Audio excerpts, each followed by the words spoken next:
मद संगा थोडे ज्ञान, मद संगा थोडे ज्ञान, मद संगा थोडे ज्ञान, थोडे ज्ञान, मद संगा ज्ञान. जानकी जीवन स्मरण जय जय राम.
मद सांगा थोडे ज्ञान, मद सांगा थोडे ज्ञान, मद सांगा थोडे ज्ञान.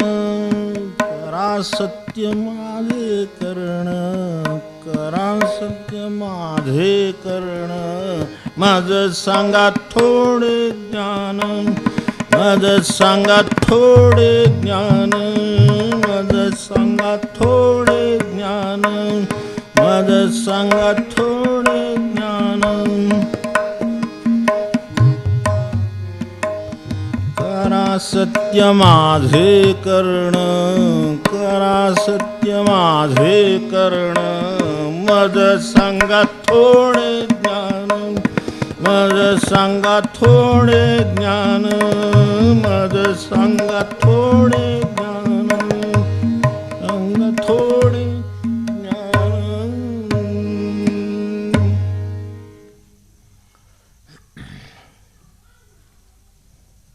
थोडंच ज्ञान सांगा म्हणलेले आहे. विश्वनाथ महाराज म्हणतात त्यांचं आता पुण्य स्मरण करण्याचा काळ आठवड्यात आहे. आपल्याला माहीतच आहे भाऊबीज तो काळ पुढे आहे. त्यावेळेला इतर गेल्या वेळेला इतर विषय चालू होते त्यामुळं तसं ते त्या काळात जमतंच असं नाही. त्यामुळं आज शनिवारच्या उपासनेनं आपल्याला त्यांच्या म्हणण्यातलं काही त्यांनी जी त्यांच्या गुरूंना विनंती केली आणि त्यांनी त्यांना जे काही सांगितलं किंवा जे सांगा म्हणून सांगितलं त्याचं प्रतिबिंब जे अभंगातून म्हटलं त्याच्यातलं आपल्याला काही मिळते का एवढा थोडासा प्रयत्न आपण आजच्या उपासनेमध्ये करू. गरज काय आहे ते पण बघू. माझं सांगा थोडे ज्ञान. हे ज्याला कळतं आहे त्याला अज्ञानाची जाणीव आहे हे उघड. आणि दुसरी गोष्ट म्हणजे ज्ञान म्हणजे काय याची कल्पना आहे हे पण उघड आहे. ज्ञान म्हणजे काय हे माहिती असतं तर सांगा म्हणलं नसतं. स्वतः ज्ञान आहे म्हटल्यानंतर सांगा कशाला म्हणेल. आणि अज्ञानाची जाणीव नसती तरीही सांगा म्हणलं नसतं. अज्ञानाची जाणीव नाही अशी स्थिती म्हणजे जसं आपण म्हणतो की ते एखाद्याला ऐकूच येत नसलं तर विषयच म्हटलेला आहे सगळा इकडंचं. थोडी सांगा म्हणायला आपल्याला ऐकू येत असलं पाहिजे आणि काय ऐकायचं आहे ते माहीत असलं पाहिजे. तर त्यासाठी ज्ञान ऐकायचं आहे. आणि त्यांना त्यात पुन्हा बारकावा असा आहे करा सत्य माझे कर्ण. काहीतरी अजून त्यांना सत्याविषयीच ऐकायचं आहे. ते त्या कानांचं सार्थक व्हावं असं काहीतरी ऐकायचं आहे. ऐकतो तर मनुष्य ऐकतोच आहे प्रश्नच नाही. मनुष्य अखंडपणे उठल्यापासून झोपेपर्यंत ऐकतो आहे. मग त्यांना हे म्हणावं असं का वाटलं असेल ते आपल्या लक्षात येईल. आणि कष्टाच्या बाबतीत प्रश्नच नाही. आपण कर्माचं बघतोच आहोत सारखं. दोन गोष्टी आहेत. एक मनुष्याच्या मागे कष्ट आहेत आणि दुसरी त्याच्या मनातून कोण बाहेर किती करेल सांगता येत नाही. परिस्थितीबद्दल तक्रार काहीतरी आपापल्या परिस्थितीबद्दल प्रत्येकाची तक्रार आहे. काही वेळा हे समजू शकत नाही की ह्यांची त्यांच्याबद्दल हे समजू शकतं. एखाद्याचा स्वभावच तसा आहे. तर घरातल्यांची त्यांच्याबद्दल तक्रार आहे हे समजू शकतो, पण त्यांची पण त्यांच्याबद्दल तक्रारच असते. हे कसं काय होतं कोणाला म्हणजे दोष एका बाजूला असं म्हणावं तर मग दुसऱ्या बाजूला काय होतं असा प्रश्न येतो. मग दुसऱ्या बाजूला दोष आहे म्हणावं तर ह्यांच्या बाजूला काय आहे. म्हणजे तक्रार करण्याचा जो मूळ मुद्दा आहे तो दोन्हीकडे असतो का मनाचा स्वभाव तसा आहे का आपल्याला तक्रारखोर आहोत आपण का काय, का आपल्याला ते लक्षात येत नाही आहे की कशाबद्दल तक्रार करावी करू नये. बरं कामं चालू आहेत त्यामुळे तक्रार होणारच. जसं ते चुका करणारे नेहमी सांगतात आम्ही कामं करतो म्हणून आमच्या चुका होतात. काही काही लोक कामच करत नाही बघा तिथं, त्यामुळे त्यांच्या चुका होत नाहीत. तुम्हाला असं वाटतं त्यांच्या अजिबात चुका होत नाही तर ते करीतच नाहीत काय, त्यामुळे काही प्रश्नच येत नाही. त्यामुळं असं सुद्धा प्रपंचामध्ये काय नाही केलं समजा स्वयंपाकच केला नाही तर तिखट गोड होईलच कशाला, करायचंच नाही दुसऱ्यावर ढकलायचं सरळ म्हणजे विषय मिटला. आनंद करून झाला की मग मात्र त्याच्यात नावं ठेवायचं. म्हणजे थोडं तिखट कमी पाहिजे हे थोडं जास्त पाहिजे हे बरं हे करता येतं. साधारण बऱ्यापैकी चाललेला उद्योग त्यांना माहिती आहे. तेव्हा तक्रार आहे, कर्म आहेत. टाळणारे लोक असले तर टाळणाऱ्यांची सुद्धा मनात काहीतरी टाळण्याच्या मग काहीतरी तक्रार होणे असंच उद्देश असणार ना. कारण हे जर स्वयंपाक करायला गेले तर काय होईल ते त्यांना त्याच्यापेक्षा जास्त माहिती आहे. दुसऱ्याचं ते नाव ठेवणं सोपं आहे पण स्वतः करून दाखवणं फार अवघड आहे की ज्याच्याबद्दल तक्रार होणार नाही असं करून दाखवता येईल का, तर ते पण अवघड आहे. त्यापेक्षा न करणं आणि दुसऱ्यात ते नाव ठेवणं हे सोपं आहे. त्यामुळं असा पण मार्ग काढण्यामध्ये ह्या सगळ्यामध्ये प्रत्येकाचा तसा विचार केला तर काहीतरी एक स्वतःची जपणूक किंवा सुखाचा विचार त्याच्या डोक्यात आहे एवढं नक्की. तर ते त्याची दिशा बरोबर आहे का एवढं बघायचं. दुसरी एक तक्रार आहे म्हणजे काय होतं की दुसऱ्या बाजूला ती दैवाला दोष असतो स्वतः की माझी ही परिस्थिती म्हणजे अशी आहे, माझ्या वाट्याला ही अशी आली, ही अर्थातच माझ्यामुळे कधीच वाट्याला आलेली नसती, ती दुसऱ्यामुळे कोणामुळे तरी आली. मग कोणाचा तरी त्याच्यात वाटा आहे त्यामुळे असं होतं आहे. म्हणजे जर ह्या असं हे वागले नसते तर आम्ही खरोखर आनंदात राहू शकलो असतो. पण का राहू शकत नाही तर केवळ तुम्हाला माहिती की त्यांचा स्वभाव कसा आहे त्याच्यामुळं सगळं झालं. तर त्यांचा स्वभाव तसा आहे त्याच्यामुळे सगळं असं होतं आहे. पण ते तर काही इथेही वावरतात त्याच्या बाहेरही वावरतात. मग तिथले लोक म्हणतात अहो त्यांच्यासारखा माणूस नाही. आता म्हणताना म्हणावं लागतं तुम्हाला मनातल्या मनात, तुम्हाला काही नीट कल्पना नाही वगैरे म्हणतात तिथे, तुम्ही बाहेर असता म्हणून तुमची आपली गाठ पडते तिथं ते सगळं बरं असतं म्हणून तुम्हाला तसं वाटतं. पण खरं काय ते आम्हाला माहिती आहे वगैरे वगैरे.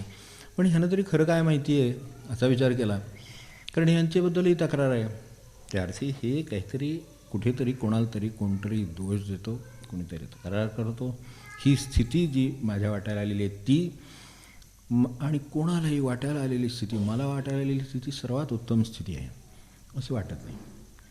कसल्या तक्रारी असतील सांगता येत नाही.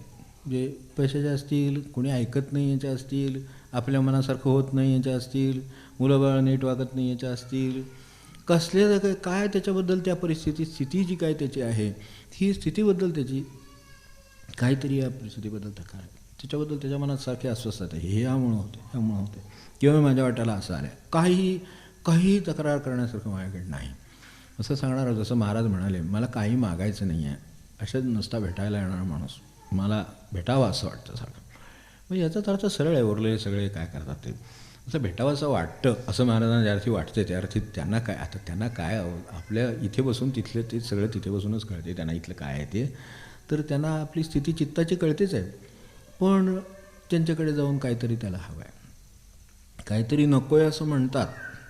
म्हणत नाही तसं नाही. काही लोक असे असतात आम्ही महाराजांकडे नुसते जातात पण तरीसुद्धा नुसतेच जातात असं नाही. म्हणजे जसं ते साधूच्या गोष्टीत बाबा असं म्हणायचे की तुला मी देतो ज्ञान फक्त तू एकटा आहे असं जे सांगितलं. आणि तो आल्यानंतर त्याला परत पाठवून दिला. तो म्हणाला तुम्ही सांगितल्याप्रमाणे मी जसा एकटा आलो बरोबर कोणालाही आणलेलं नाही काही आणलेलं नाही तरी परत जा म्हणून सांगितलं. आपल्याला आठवत असेल बघा. आपण ती कथाही अभ्यासाला घेतली. त्यावेळेला मग शेवटी ते म्हणाले तू विचार कर तू एकटा आहेस काय. एक वेळ केक घातली, 2 वेळ घातली, 3 वेळ घातली, तुला मी एकटा दरवेळी म्हणतो तुला वाटतं हे काहीतरी चुकीच सांगतायत, माझ्या ऐकण्यात काहीतरी चूक होती आहे असं वाटते. म्हणाले विचार कर आणि आत बघ तू किती गोष्टी बरोबर घेऊन आलेला आहेस. तुझे मतं आहेत, तुझ्या डोक्यात अमुक व्हावं असं आहे, अमुक होऊ नये असं आहे, सगळा अनुभव आहे, आमक आहे तमकं आहे, किती गोष्टी बरोबर घेऊन आलायस. तुला मी एकटा आहे म्हणून सांगितलं, त्यावेळेला दुसरं काहीही डोक्यात ठेवून येऊ नये असं सांगितलं. तुझ्याबरोबर खूप गोष्टी आहेत. मनुष्य आला त्याच्याबरोबर त्याच्या शरीराला हा व्यवहाराचा भाग झाला हे समजू शकतो, आणि बाकीचं सगळं त्याच्याबरोबर घेतलंच पाहिजे त्यांना असं काही नाही आहे. मनुष्यानं काळजा चिंता अमकं तमकं भविष्य त्याच्या भूत काय जे झाले अमकं तमकं ते सगळं कशाला गोळा करून एकटे यावं, सरळ मोकळं भांड्या महाराजांनी अगदी गोरस पाजावा. आज आपला दिवसच आहे गोरसचा, तर गोरस पाजावा, आनंदाने त्याला परत पाठवावं. तर खरोखर किती सरळ गोष्ट आहे खरं म्हटलं तर, आणि किती आनंदाची गोष्ट आहे. पण ह्याला ते मानवत नाही. काय करायचं, हा सरळ जो परमार्थात आहे ना, आणि सहजपणा जो परमार्थात आहे, तर तोच माणसाला खरं सांगायचं तर मानवत नाही. म्हणून परमार्थ मानवत नाही. नाही तर परमार्थ मानवण्यासारखं काही वेगळं नाहीच आहे, आपल्यात मुळात आहेच. जी आहे ती गोष्ट कुठून बाहेर आणायचीच नाही. जर काही करायचंच असेल तर नको असलेली गोष्ट टाकावी लागेल. पण नको असलेल्या गोष्टीने एवढं भरलेलं आहे की त्या जे हवं आहे ते आता आहे हे लक्षात यायला. परब्रह्म तुची असे, महाराजाभंगात म्हणले परब्रह्म तुची असे. आम्हाला काही स्वतःला परब्रह्म वाटत नाही, पण इथे जवळपास जे कोणी आहे त्यातलं सुद्धा कोणी परब्रह्म आहे असं वाटत नाही. आपलं तर सोडात. आणि जे काही आपल्याला महाराज किंवा काय जे आपल्याला समोर दिसतं आहे त्या कुठंतरी त्या अर्थाने परब्रह्म वाटत नाही. त्यांची गोष्टच वेगळी हो. म्हणले की हे वागायला मोकळं आपले पाहिजे तसं. त्यांची गोष्ट वेगळी नाही, त्यांची गोष्ट आपल्यासारखीच होती, फक्त त्यांनी ती बदलत नेली तेव्हा ते तिथे गेले आहेत. जे ज्या ज्या ठिकाणी गेलेले आहेत त्या गोष्टी बदलत गेले. अकारण काळज्या टाळल्या, अकारण विचार टाळले, अकारण कल्पना टाळल्या, दिशा दिली, सगळं ध्येय ठरवली, त्यासाठी धडपडले, ते तिथे गेले. मग तेवढे प्रयत्न त्यांनी केले म्हणून ते झालं. नाहीतर हे होईल कसं. बरं, हे सगळं सांगायला पुन्हा एक आपल्या स्थितीबद्दलचं अडचण, ह्याची अडचण, दैवाची अडचण, ह्या सगळ्या अडचणीला विश्वनाथ महाराज म्हणताय की ही सगळी कुणाच्या कर्माची निर्मिती नाही, आपल्याच कर्माची निर्मिती आहे.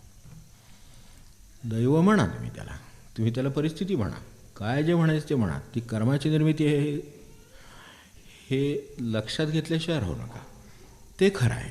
काही जसं आपण वागलो असेल तसं ते आता आहे. मग तसं जर वागणं असेल तर ते तसंच राहील. तुम्ही बदलायचं ठरवलं तर बदलेल. आता ह्यात आपल्याला काय करायचं आहे ते सांगण्यासाठी त्यांनी यांना प्रार्थना केली. माझे गडबड झाली हे लक्षात आलेलं आहे. ज्याच्या गडबड झाली हे लक्षात आलेलं आहे तर तो काहीतरी सुधारायचा प्रयत्न करेल. एखाद्याला काहीतरी झालं आहे हे त्याला जर कळलं तर वैद्य बघेल, डॉक्टर बघेल, काय झालं आहे ते विचारेल, त्याच्यावर काय करायचं ते विचारेल. हे ज्याला काही स्वतःला झालंच नाही असं वाटतं. काही आजार असे असतात आपल्याला माहिती की एखादा मधुमेहासारखा आजार आहे तर त्यावेळेला संवेदना माणसाची तिथली जाते. असं काही वेळेला इतर कारणाने सुद्धा होतं. पॅरालिसिसमुळं होतं, याच्यामुळं होतं. यांना सगळ्यांनी संवेदना गेलेली आहे. तो पायाला काय चावलं तरी कळत नाही, जखम झाली तरी कळत नाही. आता वास्तविक झालेलं आहे ना काय ते, त्याचं ते लोक म्हणतात अहो हे झाले काहीतरी पायाला. हो का, कोणाच्या पायाला झाले म्हणजे इथपर्यंत ते कळत नाही. कळत नाही म्हणजे नुसतं साधंसुद्धा कळत नाही. कोणाच्या पायाला झाले, काहीतरी पायाला झाले म्हटलं तर त्यांच्या पायाकडे बघतील, स्वतःच्या पायाकडे बघणार नाही. आपल्या पायाला झालं आहे किंवा काय ते आपल्या हातात आहे ते कळत नाही. याचं कारण का तर संवेदना नाही. म्हणजे निदान तेवढी पाहिजे, मग काहीतरी कळेल, मग आजार आहे हे कळेल, मग आजारात अडचण काय आहे नक्की आपल्याला. म्हणजे एखाद्याला आता एखाद्या परिस्थितीनं म्हणा काय किंवा वयाने म्हणा कमी ऐकू येतं तर त्याला असं वाटतं की लोक खूप हळू बोलतात. याला काय करावं ते तुम्हीच सांगा. किती हळूहळू आवाजात बोलतात लोक हे असं त्याला वाटतं.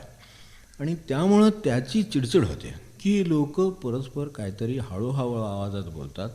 आणि अर्थात असं कोणीतरी हळू आवाज बोलतं म्हणजे आपल्याबद्दल बोलत असतं हे स्वाभाविक वाटलं नाही. नक्कीच ज्या अर्थी हे चालू आहे काहीतरी, जसं केबिनमध्ये ते साहेब बोलत असले आणि आपण नुकतेच बाहेर आलेले असलो आणि या माणसाला एखाद्या बोलावलात नक्की आपल्याबद्दल आता काहीतरी शिजणार, हेच चाललेलं असणार आहे. वास्तविक त्यांचे 100 विषय डोळ्यासमोर तुम्ही गेला, तुमचा विषय निघून गेला डोक्यातनं, अजून त्याच्यापेक्षा महत्त्वाचे विषय असतात आणि आपण एवढे महत्त्वाचे जवळजवळ नसतोच खरं सांगायचं.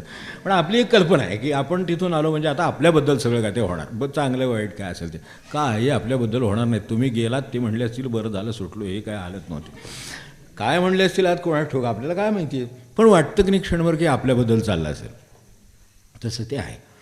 माहेरी मुलगी येते आणि मग सुनबाई सगळे झोपेपर्यंत ते सगळे शिरस्थावर होईपर्यंत जागा राहतात मायलेकी. त्या कशाला आपल्याला सांगू जास्त. अगदी स्वयंपाकघरात कटेशा हळूहळू म्हणजे भांडी धुतात होता. म्हणजे एखादा म्हणालाच तर त्यातल्या त्यात भांडी धुतात असं वाटतं. भांडी धुतात होतं ते काय जे झालं मधल्या काळात तिने कसं केलं काय केलं सगळं. आता ते तसंच असेल अशी मला म्हणायचं नाही, पण वाटतं असं वाटतं की आता ते माझ्याबद्दल म्हण. कारण आता ते त्यांची लाडकी लेक आहे ती आणि ती सद्गुणाची पुतळी आणि मी ही अशी काय बोलायचं का मी काय करावं ह्याला. ही सगळं अशी परिस्थिती आहे. तेव्हा आता हे सगळं स्थिती दैव हे जे काय समजा ते आपल्याबद्दल बोलत असेल क्षणभर पुढे जाऊ समजा आपल्याबद्दल बोलत असेल बोलू दे ना मोकळेपणाने. एवढा पैसा खर्च करून प्रवासाला त्या इथं आल्या आहेत. त्या आनंदाने दोघी उभ्या राहत आहेत अर्धा तास कट्ट्याशी. सोपी गोष्ट आहे का मला सांगा. नुसतं माणसाला असं अर्धा तास उभा राहायचं एकदा राहील का तुम्हाला सांगा. पण इंटरेस्टिंग एवढा विषय त्यांचा चालला आहे की त्या अर्धातच त्याच्यावर उभं राहिलं याची त्यांना जाणीव नाही. अर्धा तास झाला पाऊण तास झाला. आता एवढं जर त्यांना ते त्यासाठी कष्ट घेत आहेत तर त्यांना जर काही महत्त्वाचं बोलायचं तर बोलू देत त्यांना. आणि बरं आपल्याला अडचण काही नाही. त्यांनी काय आपल्याला थांबवून घेतलं नाही किंवा रेकॉर्डिंग वगैरे करायला सांगितलेलं नाही.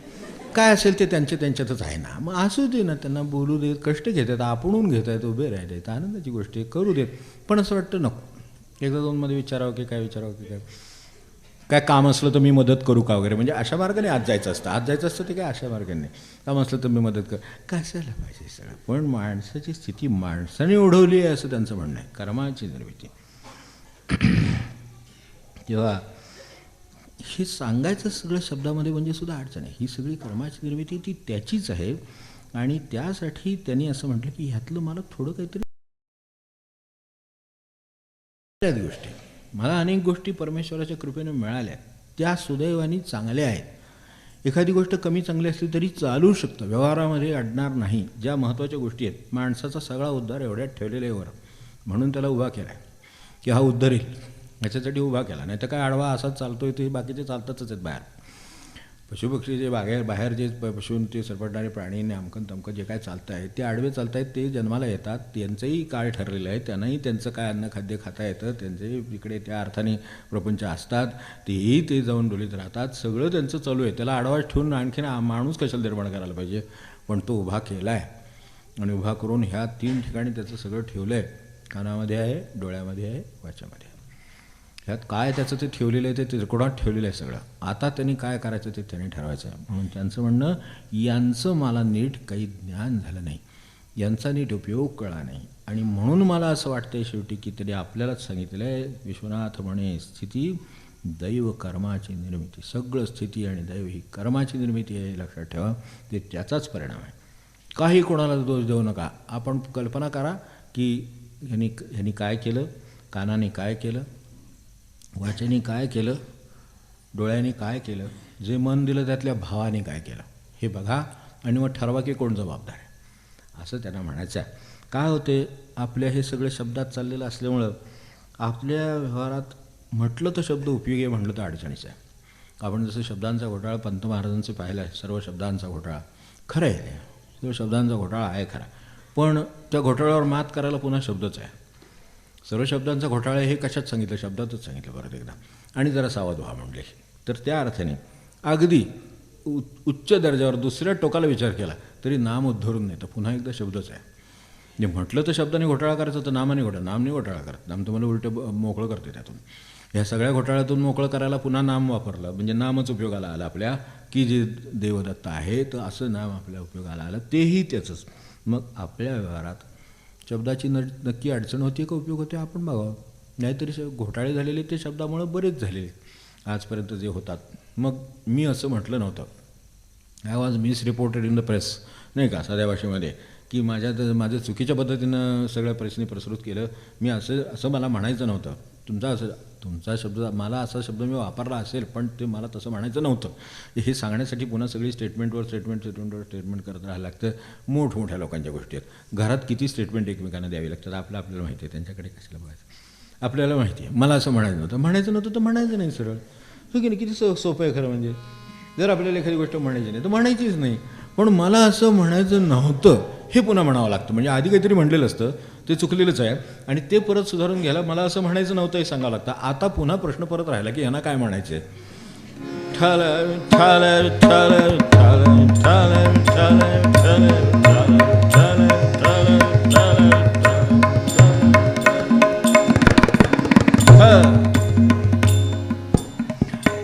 अडचणी सगळ्या शब्दाच्या आहेत.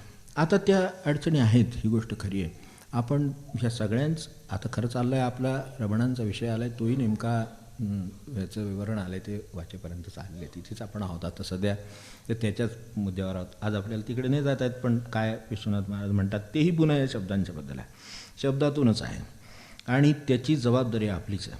तेव्हा साधा व्यवहार जसं हे म्हणायचं, आपण अगदी ॲडव्हान्स बुकिंग, रिझर्वेशन सगळी नेहमीप्रमाणे, कारण अनेकांना तशी खूप सवय असते, चांगल्या सवयी येतात त्याबद्दल मला काय म्हणायचं नाही, तर ते ॲडव्हान्स बुकिंग, रिझर्वेशन, मग तयारी, मग आधी पोचायचं वगैरे सगळं, ते रिक्षा धावपळ सगळं करून स्टेशनवर मनुष्य जाऊन पुन्हा परत काय सांगतो तर गाडी चुकली. विनोबाजी म्हणले ते बरोबर की गाडी चुकली का, गाडी नाही चुकली, गाडी बरोबर होती, आपल्याला पोचायला उशीर झाला म्हणून गाडी चुकली. विनोबा म्हणले गाडी चुकली, किती सहज शब्द मनुष्य वापरतो, आमची गाडी चुकली. तुमची गाडी कशी चुकेल, नाही का, गाडीला ड्रायव्हर आहे, ड्रायव्हरला घड्याळ आहे, त्याला जबाबदारी आहे, तिकडे त्याप्रमाणे त्याला इथून सही करून देत आहेत, 11ला निघायचं म्हणजे 11ला निघायचं, त्याला दिलेले त्याप्रमाणे तो वाट बघत बसलेला आहे, 11 वाजले त्यांनी गाडी सोड. आता स्टेशनवरून परत यायची वेळ मला आली, याचं कारण मी 11:05 पोचलो, 11:10 पोचलो, मग आता चुकलं कोण. पण असं कोणी म्हणतो का की माझं घड्याळ चुकलं, माझी वेळ चुकली आणि म्हणून मला गाडी चुकली. तो गाडी चुकली म्हणतो आहे, शब्दच आहे, पण तो गाडी चुकली असा शब्द वापरतो. म्हणजे गाडी चुकली म्हणजे काही ड्रायव्हर चुकला का, तिथली यंत्रणा चुकली का, सिग्नलमन चुकला, काय चुकलं नक्की, तर मीच चुकलो खरं सांगायचं तर. ते त्यांचं म्हणणं हे एवढं, मी चुकलो आणि मी चुकतो आणि म्हणून गाडी चुकते म्हणजे जाते निघून, आपल्याला ती सापडत नाही. तर गाडी चुकली हे जितकं शब्दात असताना आपल्याला वाटतं आणि आपण सहज म्हणून जातो, पण त्यात काय ध्वनित होतं तर शक्यतो जग चुकलं आहे आणि मी बरोबर आहे. जणू काही मी अगदी 11ला 1 मिनिट असताना गेलो होतो आणि तरीसुद्धा गाडीवाल्याने गाडी आधी 5 मिनटं सोडली म्हणून ती चुकली, असं नाही झालेलं, मी 5 मिनटं उशिरा गेलो. तेव्हा ही जशी गाडी चुकते तशी प्रपंचातसुद्धा वावरताना परमार्थाची गाडी अशी चुकते, कारण ती बरोबर वेळेला सुटते, ती सुटलेली असते, महाराजांनी विचारलेलं असतं, जाणीव दिलेली असते, सगळं झालेलं असतं, संत मंडळी सावध करीत असतात, पण तरीसुद्धा तो म्हणतो गाडी चुकते. तसं आहे ते. तर तिथं गाडी चुकली म्हटलं तर कळत नाही, इथं गाडी चुकली तर काय होईल ह्याचा आपण विचार करावा, कारण ही एकदा मिळालेली गाडी आहे, पुन्हा कधी सुटणारे माहीत नाही. काही वेळेला आपल्याकडे लॉंग रूटच्या गाड्या असतात ना, आठवड्यातनं एक गाडी, ती सकाळी 9 वाजता आहे, एकदा तुमची चुकली की पुढच्या आठवड्यात 9 वाजता त्या डायरेक्ट ट्रेननं तुम्हाला जायचं असेल तर तेव्हाच मिळेल. तेव्हा एरवीच्या आठवड्यात तुम्ही काय करायचं ते सप्ताह करायक वेळ, पण तिथं त्याचा काय उपयोग नाही, ती पुन्हा त्यावेळेलाच येणार.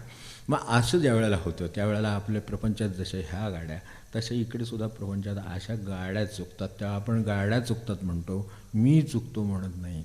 मी जर चुकलो हे जर म्हटलं, समजा असेल चुकलं असेल ना, समजा काय रिक्षा तुम्ही केली, अंदाजानं केली, उशिरा गेली असेल, ट्रॅफिकमध्ये अडायला असेल, काय सिग्नल अडायला असेल, काहीतरी अडचण असेल, त्याला बरोबर चालवणारा नसेल, सावकाश चालवणारा असेल, आपल्याला नाही काही वेळेला वाटत की किती हळू चालतो, मागणं उगत आता त्यात वाटून काय उपयोग नाही आहे त्याचा, कारण आता आपली गाठ बरोबर पडलेली आहे. त्यांचं म्हणणं ही जी गाठ पडली ती सुद्धा उगीच पडत नाही असं त्यांचं म्हणणं आहे.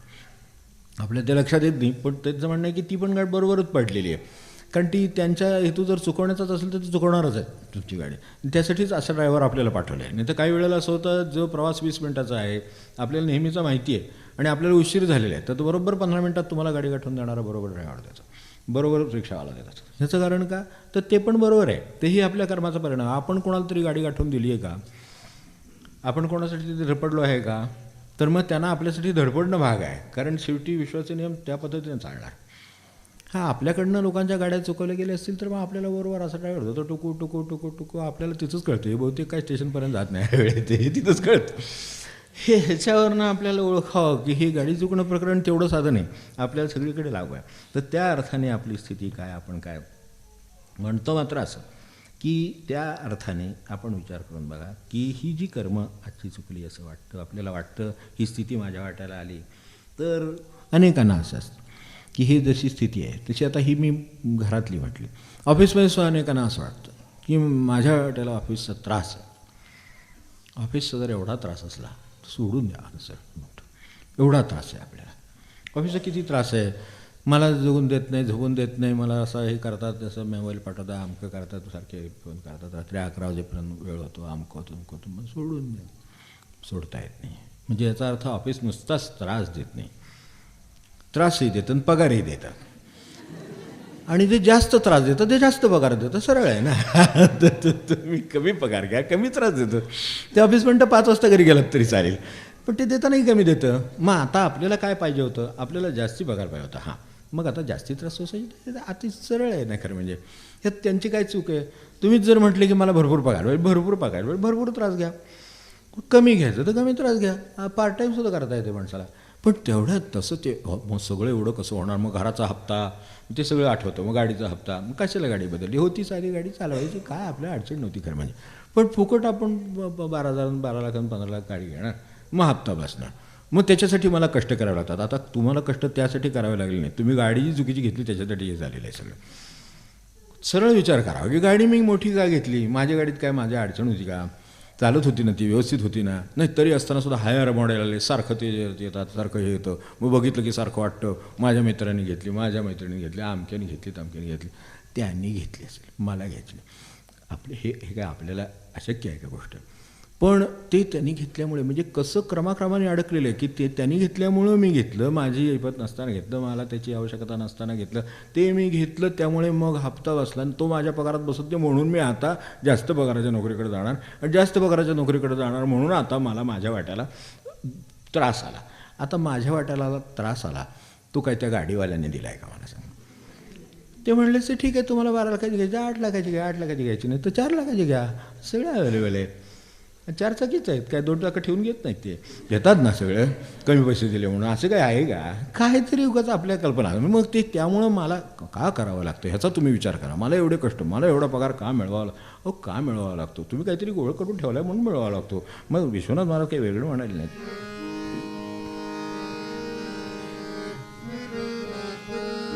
माझं सांगा थोडे ज्ञान, माझं सांगा थोडे ज्ञान.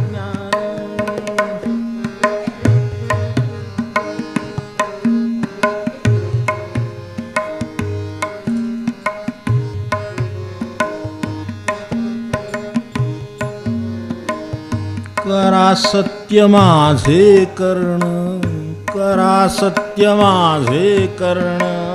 माझं सांगा थोडे ज्ञान, माझं सांगा थोडे ज्ञान. करा सत्य माझे कर्ण, करा सत्य माझे कर्ण. माझं सांगा थोडे ज्ञान, माझं सांगा थोडे ज्ञान. माझं सांगा थोडे ज्ञान, माझं सांगा ज्ञान.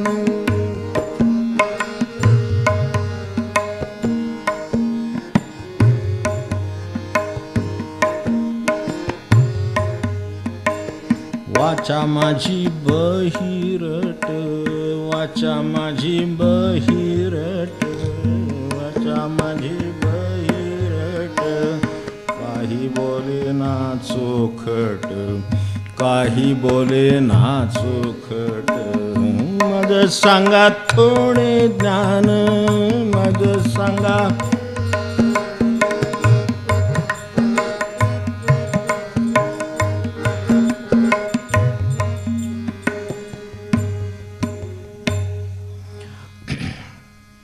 तेव्हा हे शब्दात स्पष्ट करायचं आहे खरं. आजची सगळी कर्म त्यासाठी जबाबदार आहेत, हेही खरं. बरं, कर्म कोणी असा उठून निघाला नाही की बाबा आता एवढे कष्ट घेतलेत म्हणजे जो तो राब राब राबतो असं प्रत्येकाचं म्हणणं आहे. त्याबद्दल काय मला काय म्हणायचं नाही. घरातल्या माणसाचं तेच म्हणणं असतं, बाहेरचे तो तेच म्हणत असतो की मी राब राब राब. पण राब राब राबतो ह्याच्यामध्ये असं कोणी म्हणणारं आपल्याला भेटलं का की बाबा मी राब राब राबलो म्हटलं आज दुःख होईल, उद्या दुःख होईल, परवा दुःख होईल, इतकी दिवस मी राबलो पण अजिबात दुःख होईल असं काही कोणी राबलं नाही. जो तो म्हणतो मला सुख होईल, मला जास्त पैसा मिळेल, मला वरची पोस्ट मिळेल, माझा अमुक होईल तमुक होईल. जो राबतोय तो सुखासाठीच राबतो. म्हटलं कोण दुःखासाठी राबला आहे? जो तो सुखासाठीच राबला आहे. म्हणजे राबला आहे हे एका बाजूने कर्म सुरू आहे त्यात शंकाच नाही, आणि ती सगळी सुखासाठीच सुरू आहे. आणि सुखासाठी कर्म जर म्हटलं तर सुखासाठी कोणाचं कर्म सुरू नाही? आज जे तुरुंगात दिसतात ते सुखासाठीच करत होते ना. आपल्या सुखाच्या कल्पना वेगळ्या असतील, त्यांच्या सुखाच्या कल्पना काही वेगळ्या असतील, पण सुखाच्याच कल्पना आहेत शेवटी. जे हमाली करत होते ते आपल्याला माहिती आहे. आता 10-15 वर्षापूर्वीची गोष्ट झाली. आता शिक्षाही होण्याची होईल का नाही कोण वाटतो. पण ते रेल्वेचे पोर्टर हमाल आपले काम करतात. हे काम कमी नाही आहे बरं का, तरीसुद्धा ते असं वाटतं की हमाली करावी हमाली करावी. त्याच्यापेक्षा काहीतरी एखादं चॅनेल मिळालं तर बरोबर. अलीकडे ते आहेच. तर एखादं चॅनेल जर मिळालं सुखाचं काहीतरी दुसरं, की हे फार कष्ट पडतात आणि काही फार पत्रात पडत नाही, तर ह्याच्यापेक्षा ह्या शरीर कष्ट आणि सगळा घाम घालण्यापेक्षा काहीतरी असं चॅनेल लागलं तर बरं होईल. असं करत करत चॅनेल करत करत करत शेवटी पार मोदरंगापर्यंत गेली नाही गाडी. आणि मग शेवटी तिथून पुढे जिथे जाते तिथे गेली. आपलीच कर्म आणि ती आपल्यालाच त्रास देत आहेत. ती काय दुसऱ्याची, आता ते काय जे काय केलं असेल ते त्यांचंच असेल ना. मिळवलं ते त्यांनीच मिळवलं ना, अचाटपणे मिळवलं ते त्यांनीच मिळवलं ना. का पोटासाठी उपयोग पडलं. आता पोटासाठी सरकार जेवायला घालते आणि आपल्यावर कर बसतो. आपल्याला माहिती आहे आपलं काय अवस्था आहे ती.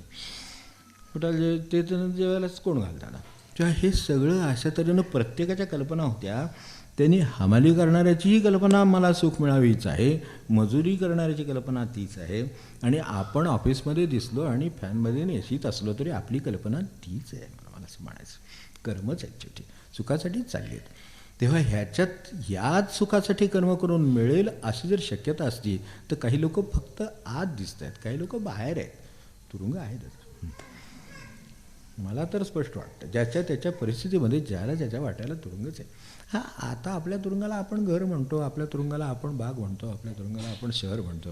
हे सगळे आपल्या परिभाषा आहेत. त्या कशाही बदलू शकतात. म्हणजे त्यांनी आपल्याला ते किती बाहेर तुरुंगात आहेत असं म्हटलं तर आपण काय म्हणणार आहोत. आपण किती आनंदामध्ये आहोत सगळेजणं. कारण सगळेजण साधारणपणे एकाच ह्याच्यातले एकत्र आले असतात. समानशील वसनशी सक्षम, त्यांचं तिथे समजा जमून आलं, सगळे एकमेकांच्या गणित जमली आणि आनंदात ते राहत असतील तर ते म्हणतील बघा कसं बाहेर तुरुंगात लोक राहतात. असं जो म्हणाले आपण काय म्हणू. तुरुंगसुद्धा आता एवढे मोठे मोठे बांधावे लागतात. गावा एवढे तुरुंग आहेत, आता एवढी गरज आहे माणसाची निर्माण झाली. मग ते त्यांच्या गावात राहतात. ते आपल्याला म्हणणारच की काय बाहेर लोक कसं त्यांना घरी कसे हाल होतात माहिती आहे ना. एवढे कष्ट करून जातात, बाहेर गेले की ऑफिसमध्ये कसे हाल होतात तुम्हाला माहिती ना. काय काय ऐकून घ्यावं लागतं, कोणत्या शब्दात ऐकून घ्यावं लागतं. बघितलं ना आपण कसे राजासारखे राहतो असं ते म्हणत असते. तर आपलं काय म्हणणं आहे त्याच्यावर, काहीच म्हणणं असू शकत नाही. कारण काय शेवटी कोण तुरुंगात आहे. आणि सगळा विचार करा की हे सगळे मिळून एकत्र केलं तर पुन्हा आपण सगळे तुरुंगातच आहोत. अर्जुनाला विचारायची वेळ का आली, हे कृष्णावर सुद्धा ही वेळ आली की अरे बाबा हे कुठे कैदेत पडला. देहाच्या कैदेत तर प्रत्येकजण पडलेलंच आहे. आणि कशानं पडला, काय अगदी सरळ मार्गानं सगळं करून चित्त शुद्ध करून निघाला आणि आत्मज्ञानी झाला आणि देहाच्या कैदेत पडला. अजिबात नको.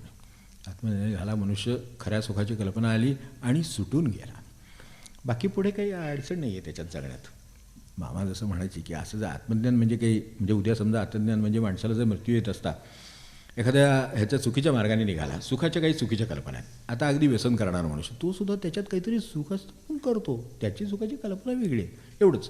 हे जे पैशाचं आता ते व्यसन आहे म्हणून आपण त्याला म्हणतो की नाही, त्याला लगेच म्हणतो आपण की ते असं व्यसन केलं, ती हे झालं, मग ते अशा ठिकाणी पडले, त्या ठिकाणी पडले, त्या ठिकाणी झालं, असं लोकांनी आणलं, तसं लोकांनी, हे सगळं ठीक आहे. पण त्यांची एक सुखाची कल्पना होती, तिची दिशा तशी होती म्हणून त्यांना तसं झालं. त्यांचं ह्यापेक्षा काही नाही झालं. तसा विचार केला तर फार मोठं फरक नाही आहे. आमची कल्पना त्याने सुख होईल अशी होती. आमची कल्पना आम्हाला आणखीन पैसा मिळाल्यानं होईल अशी आहे. काहींची कल्पना आणखीन मोठी सत्ता मिळाल्यानं होईल अशी आहे. कशानं तरी कुठल्या तरी कल्पना आहेत आणि त्याच्यामागे धावायचं चाललं, यापेक्षा वेगळं काय चाललं आहे. मग जसं ते त्याचे परिणाम होतात तसे ते होतात. मग जिथे जसे आपले परिणाम होतात तसे होतात. मग शेवटी आपण इटसेटी करायच्या आणि सगळ्यांनी बाकीच्यांनी कोर्टात जायचं. आपली मंडळी जे कोणी असतील ते सगळ्यांनी मिळून मग शेवटी कोर्टात जायचं. हे होतं.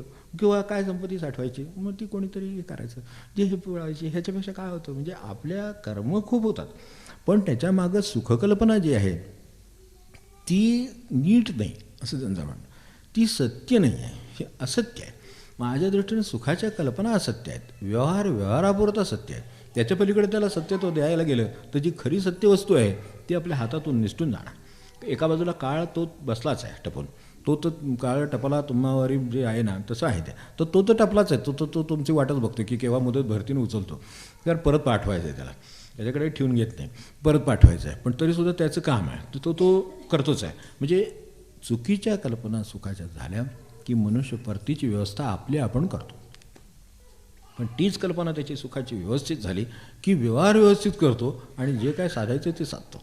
तो म्हणते मिळवलं खरं, पण हे सुखाचं नियम मला माहिती आहे, ते दिसते तुम्हाला की या बंगला झाला, हे अमकं झाले, ते अमकं झाले, काय त्यांनी मिळवलं असेल, ती वस्तू असतील, काय असेल, हे सगळं आहे, हे ठीक आहे सगळं. पण हे व्यवहारांनी जसं करायचं लागतं तशा पद्धतीने करतो, बाकी तो बाजूलाच असतो. ह्या सुखाच्या कल्पना ज्या आहेत त्या एखाद्याला आजार पण लावतील, एखाद्याला पैशांची चिंता लावतील, एखाद्याला मायेनं अडकून ठेवतील, कसं त्याला आजारी पडतील. ह्या सगळ्या ज्या असंच सुखाच्या कल्पना आहेत त्या माणसाला एका परीनं आजार निर्माण करतात. आज काळजी आज आहे मोठा आजार नाही का. कितीही चांगली परिस्थिती असली तरी काळजी, कितीही चांगली नोकरी असली तरी काळजी, नोकरी नाही तरी काळजी. कशी काळजी, आता काय करावं, मुली लग्न होत नाही तरी काळजी, झाल्यानंतर सुद्धा काळजीच परत. कारण झाल्यानंतर अलीकडे काळजी करण्याची परिस्थिती असते बऱ्याच वेळेला, ते पण बरोबर आहे. पण हे सगळं पुन्हा झाल्यावर तेच परत, म्हणजे काळजी आहेच. बरं मुलं बाळ आहेत ती लहान आहेत त्यांची काळजी, म्हणजे काय करावं. ह्या सगळ्या असतच्या ज्या कल्पना आहेत त्या नेहमी या कुठल्या तरी काळजी, म्हणून महाराज म्हणले काळजी हा रोगच आहे. पण आता रोगांच्या यादीतून नाव निघून गेलं याचं कारण का सगळेच त्यात आहेत. सगळेच रोगी झाल्यामुळे कोणीच कोणाला रोगी आहे म्हणत नाही. ह्यासाठी कोण कोणाला रोगी म्हणत नाही. अलीकडे ते आजारी आहेत म्हणून कशाने विचारलं समजा तर बाबा काय त्यांना असं झालं, ताप आला म्हणून सध्या आठवडाभर झाला, असं झालं तसं झालं, पण सध्या ते आजारी आहेत. काळजीनं काय झालं, काळजीनं आजारी कसं काय पडतील, असं वाटतं माणसाला. आता ज्यावेळेला त्याच्या पुढे जाऊन आणखीन कुठल्या तरी स्टेजला जातात त्यावेळेला मग त्याला आजार वगैरे म्हणतात. पण ते सुद्धा तोंडावर म्हणण्याची सोय नाही, कुणी कोणाशी काय बोलण्याची सोय नाही, असे ते आजार असतात. तर त्यामुळे ह्या काळजीनं आजारी पडला असं नाही कोणी म्हणत. तो त्याचा फ्रॅक्चर होऊ दे, त्याला ॲक्सिडेंट होऊ दे, अमकं होऊ दे, तमकं होऊ दे, यांना आजारी आहे त्यांना आजारी आहे, हे ठीक आहे. आजारांचे इन्फ्लुएन्झा झाला, काय झालं, मलेरिया झाला, अमकं झालं, हे आजारात मोडतं. पण काळजीने आजारात मोडत. म्हणजे ज्या ठिकाणी खरं काळजी हा खरं रोग आहे पण तो रोगात मोडत नाही, तो संपवतो. आणि तो असतच्या सुखाच्या कल्पनेमुळे संपवतो. आपली जर काळजी लागली तर ज्याच्याची काळजी लागली ती गोष्ट असत असली पाहिजे. आपल्याला सत्यसुखाची नाही ओळख म्हणून ते झालं. सत्यसुखासाठी ते आहे ना, नसे कोठे सोय त्यांचंच आहे, धरा आधी पाय गुरुसेचं. हे काय आहे तर त्यांचं म्हणणं ते त्याच्यामुळंच आहे की तेच कळलं नाही आणि सांगणारा कोणी भेटला असलं तर आपण त्याचं ऐकलं नाही, नाही तर कोणीतरी सांगणारा भेटला नाही, नाही तर आपण शोध घेतला नाही तर मिळणार नाही आहे का. कुठे असं कुठे झालं आहे का. एक गाव सांगा ज्याच्यात सत्पुरुष नाही, एक गाव सांगा ज्याच्यात कुठे फिरण्याचं स्थान नाही, असं गाव न्या. ह्या भूमीत तरी कुठं कमी पडायची शक्यता नाही, एवढं नक्की. कारण इथे सत्यसुखाची बीजं रुजलेलीच आहेत जमिनीतून, त्याच्यातून पीक येतच असतं. आता असतच्या पिकाच्या मानाने ते कमी राहतं, ते तसंच राहणार. सत्य अत्यंत कमी पुरतं, असत नेहमी तण वाढलेलं असतं. तर त्याच्यात ती ओळख नसल्यामुळे असं होतं. त्यामुळं मी त्यांचं म्हणणं एवढंच आहे की मी काय केलं तर माझ्या कानावर थोडंसं खरं ज्ञान, ज्याला खरं ज्ञान म्हणता येईल ते पडू दे. आता जो मनुष्य समजा ह्याला गेला, व्यसना गेला, सुखाची कल्पना चुकली, त्याला आपण चुकली म्हणू शकतो. जो खंडणी मागायला गेला तो सुद्धा काय खंडणी मागायला काय दुःखात पडायला गेला का. आपणहून मला सांगा, चोर येतो म्हणजे चोराबद्दल मला काय सहानुभूतीनं मी म्हणतो असं आपण काय समजू नका, पण चोर येतो, पण केवढं रिस्क घेतो तो खरं सांगायचं तर, नाही का. त्यामानंतर काही मिळत नाही तसं अलीकडे, फारच कमी मिळतं. म्हणजे इतर व्यवसायात जास्त मिळतात असा विचार केला तर, हो की नाही. आणि तिला चोरी म्हणून ब्रँड होत नाही, परत ह्याला चोर म्हणून ब्रँड होतं आणि त्यामुळे काहीच हातात पडत नाही. माणसं घरातली भांडीकोटीसुद्धा अगदी साधी घेतात, म्हणजे तसं ते काय नसते त्याच्यात घेणं देण्यासारखं. पडलं जाताना हातातनं म्हणजे त्याचा आणि आवाज होऊन पुन्हा आणि परत केवढं रिस्क आहे त्याच्यामुळे, केवढं रिस्क घेतात, त्यामुळे काहीच मिळत नाही. हे विचार केला तर परत त्याची सुखाची कल्पना येते. त्यामुळं तो एवढा भिंतीवर उभारायचं, उडी मारून आले, केवढा व्याप माणसाचा. आपल्या पायरी चढायला आम्हाला येणं झालं आणि ती भिंतीवर उडी मारून जातात. आणि केवढं हे रिस्क आहे, पण ते तेवढं रिस्क घेतात कारण तेवढं रिस्क घेणं एवढं सुख त्याच्यात आहे अशी त्यांची कल्पना आहे. कारण आत गेल्यानंतर त्याची अशी कल्पना आहे की यांना घरात जे ठेवलेले दागिने आहेत सोन्याचे ते खरे आहेत.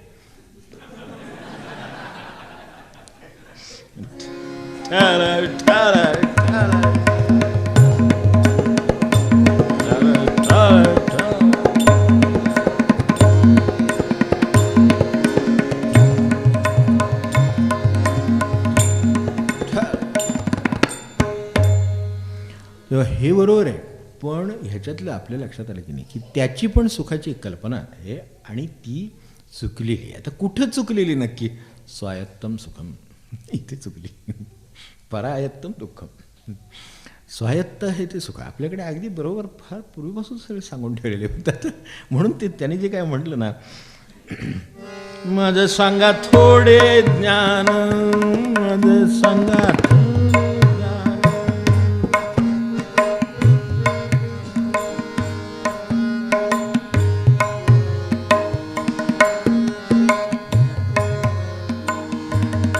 सत्य माझे कर्ण, करा सत्य माझे कर्ण, मज सांगा ज्ञान, माझ सांगा थोडे ज्ञान, माझं सांगा थोडे ज्ञान.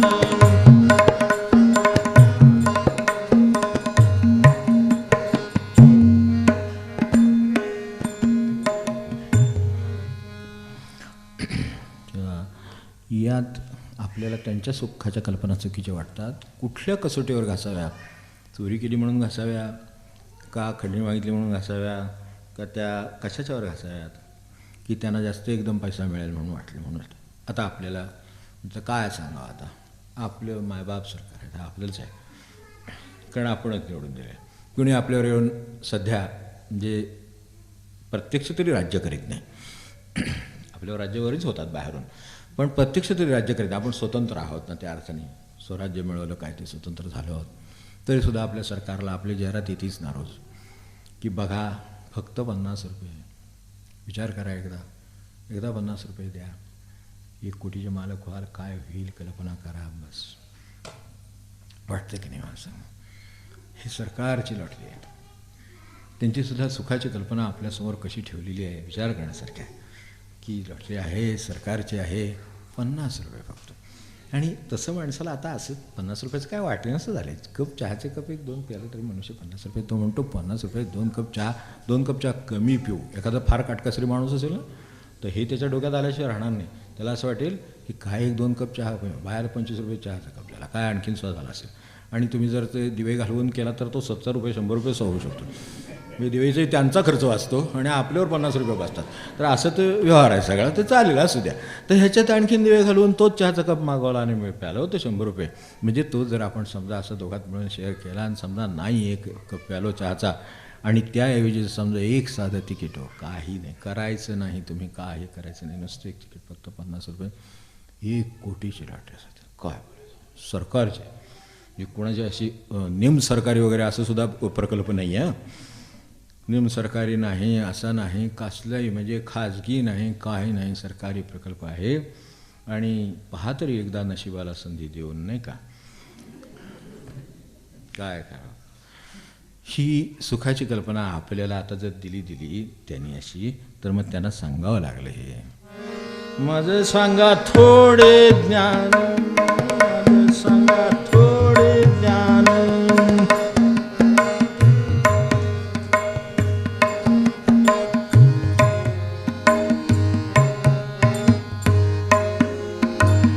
माझं सांगा थोडे ज्ञान, माझं सांगा थोडे ज्ञान, माझं सांगा थोडे ज्ञान.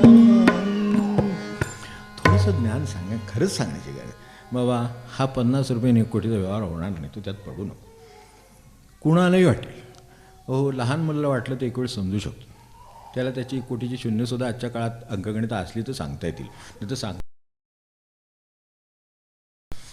आता ती 7वीपर्यंत नाही, त्याला 1 कोटी म्हणजे मांडून दाखवायचे म्हणजे किती कठीण काम आहे. आणि असं मुलांना त्रास देऊ नये अशी सर्क्युलर्स अलीकडे आपल्याकडे आदेश येतात, मुलांना त्रास देऊ नका. म्हणजे त्यांना कुठल्याही प्रकारे मानसिक हे छळ होतो त्यांचा, म्हणजे साध्या भाषेत सांगायचं, सरकारी भाषेत सांगायचं म्हणजे मानसिक छळ. त्यांना काही त्यांना त्रास द्यायचा नाही, त्यांना जे करायचं ते करू द्यात. ते आहेत ना शाळेत, खूप झालं. काय करावं मला सांगा, थोडे ज्ञान सांगायची गरज आलीच, वेळ आलीच आहे. म्हणून विश्वनाथ महाराजांना म्हणावं लागलं आहे. त्यामुळं म्हणले हे मला सांगा एकदा आणि करा सत्य माझे करणं. माझ्या कारणांचं काहीतरी सत्य ऐकून सार्थक होऊ दे. माझ्या कानावर काय पडतं ते हे आहे की द्या 50 रुपये, घ्या कोटी रुपये, बघा तरी नशिबाची एकदा परीक्षा बघा. काय परीक्षा बघा, कशाला बघा, नाही का. मला इथं कष्ट करून मला नोकरी मिळायची अवघड आहे, ते सर्टिफिकेटला बाहेर नाही व्हॅल्यू. नंबर लागले तर एखादी जाहिरात आली तर तिथे लाखो अर्ज येऊन पडतात. त्यात मनुष्याने डोकं घासलं तरी त्याचं त्या पहिल्या काय 1000-2000 नंबर येणं अवघड आहे. अशी परिस्थिती बाहेर आहे आणि आम्हाला हे कशाला, आणि 50 रुपये देऊन ते मिळावं तरी कशाला मिळवतो, नाही का. असं काही आपल्याला सुखानं लाभणार आहे माहिती आहेत ना, जास्त या घडलेल्या आहेत गोष्टी, की हे लागल्यानंतर त्याला कुठे राहावं. लागलेल्याचीच गोष्ट आहे की ज्याला हे लागलं त्याच्या म्हणजे या पद्धतीनं आता हे आता तर 1 कोटी आणि काय होईल कोणा ठोक. जेव्हा 50 लाख वगैरे होतं तेव्हा ज्याला लागलं त्याला त्याच्यानंतर जीव घाबरा झाला. त्याच्या कुठे राहावं हा प्रश्न आला, कारण जीवाला असुरक्षितता झाली. एकदा ते तुमच्या हातात आहे म्हटल्यानंतर त्या रामकृष्ण सांगायचं तसं घारीच्या मागं घारी लागल्या त्या का लागल्या इतकं सरळ आहे. तर घारीचा तुकडा तोंडात मांसाचा तुकडा आहे हो, भक्ष्य आहे ते तोंडात आहे तोपर्यंत घारींचा मागून थवा घारींचा फिरतो आहे. जेव्हा तिच्या फार वेळ उडून जेव्हा थकायची वेळ आली तेव्हा लक्षात आलं की आपल्याला हे तोंड उघडलं पाहिजे. चोच उघडल्यावर ते खाली पडल्याबरोबर सगळा लोंढा तिकडे गेला. हे जे आहे तेच आहे, दुसरं काय आहे. जे त्यांची जी कल्पना आहे सुखाची ती ही त्याच पद्धतीची ही कल्पना झाली. तुम्ही विचार करून बघा, आता आपल्याला असं ठेवलं समोर तर एकदम पटलं नसतं म्हणून एवढं सांगावं लागलं, नाही तर सरळ जर सांगून नाही एकदम पटकन झालं असतं आमचं झालंच असतं की. पण तसं होत नाही. माणसाला असं वाटतं की नशिबाची परीक्षा एकदा घेऊन बघितली, समजा 50 रुपये काय होणार आहे जास्तीत जास्त. आपण अगदी खर्च झाले असं वाटू नये म्हणून वाटलं तर आपण चहा कॅन्सल करू त्या दिवशी चहा प्यायचा नाही, झाले 50 रुपये वाच. म्हणजे आपला खर्च न करता आपण केलं की नाही हे काम. म्हणजे त्यातसुद्धा बरं समजा झालंच तुम्हाला माल काय प्रश्न आहे, सध्या नोकरी नाही हे नाही काय भानगड काय डोक्याला ताप नको सगळ्याचा असं होऊन जाईल एकदम. काय होऊन जाणार नाही काय नाही, कारण काय होऊन झालंच समजा काय तर मागं हे सांगितलं रामकृष्णाने ते लागेल. त्याच्यापेक्षा मला जे काय 10-15 हजार काय 20,000 25,000 मिळत होते त्यात भागत होतं काय ते मिळवत होतो काय 50,000 मिळत होतो त्यात जे जीवन होतं ते सुखाचं होतं असं म्हणायची वेळ येईल. आता ह्या नातेवाईकडून त्या नातेवाईकडे तिकडून तिकडे सारखा अज्ञात असत तो मनुष्य शेवटी घाबरून त्याची शेवटची अवस्था अशी आली की त्यात तो गेला माणूस शेवटी. म्हणजे ह्या दबावाने गेला. कारण फोन करणं शक्य नाही, बरोबर मोबाईल बाळगणं शक्य नाही, कुठे जाणं शक्य नाही, कुठे गेलेत ते कळवणं शक्य नाही, कारण यांच्याकडे एवढा आहे तो तुकडा आहे. तो जर सापडलेला असेल तर मागं लागलेलीच. कारण तुमची सुखाची कल्पना तीच होती तीच त्यांची आहे म्हणून ते तिथे नाही तर त्यांनासुद्धा ह्यात पडायचं काय कारण नाही. समजा एखादंच भाग्य, आपण सरळ विचार करू एखाद्याच्या भाग्यात आहे ती नाही का सरकारनेच सांगितलं आपल्याला नशिबात एकदा घ्या तरी परीक्षा घेतली, आपण पास झालो नशिबाच्या परीक्षेत पास झालो समजा. असे आपण साध्या परीक्षेत पास होताना अडचणी आहेत, पण नशिबाच्या परीक्षेत समजा पास झाले आणि समजा हे मिळालं तर मिळाल्यानंतर आपल्याकडे ते आलं, आपलं सुखा समाधान सगळीकडे इन्व्हेस्टमेंट, सगळ्यांना दान धर्म वगैरे सगळं केलं आणि सगळे आनंदात सुखाने राहू लागले. काय गोष्ट आहे ती.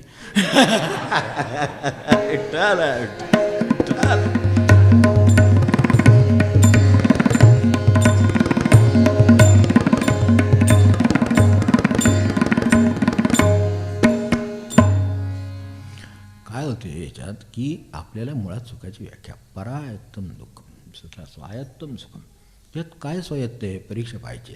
म्हणजे ज्या वेळेला कोणीतरी 50 रुपयाप्रमाणे 2 कोटी सरकारला देणार त्यावेळेला ते त्यातले 1 कोटी देणार.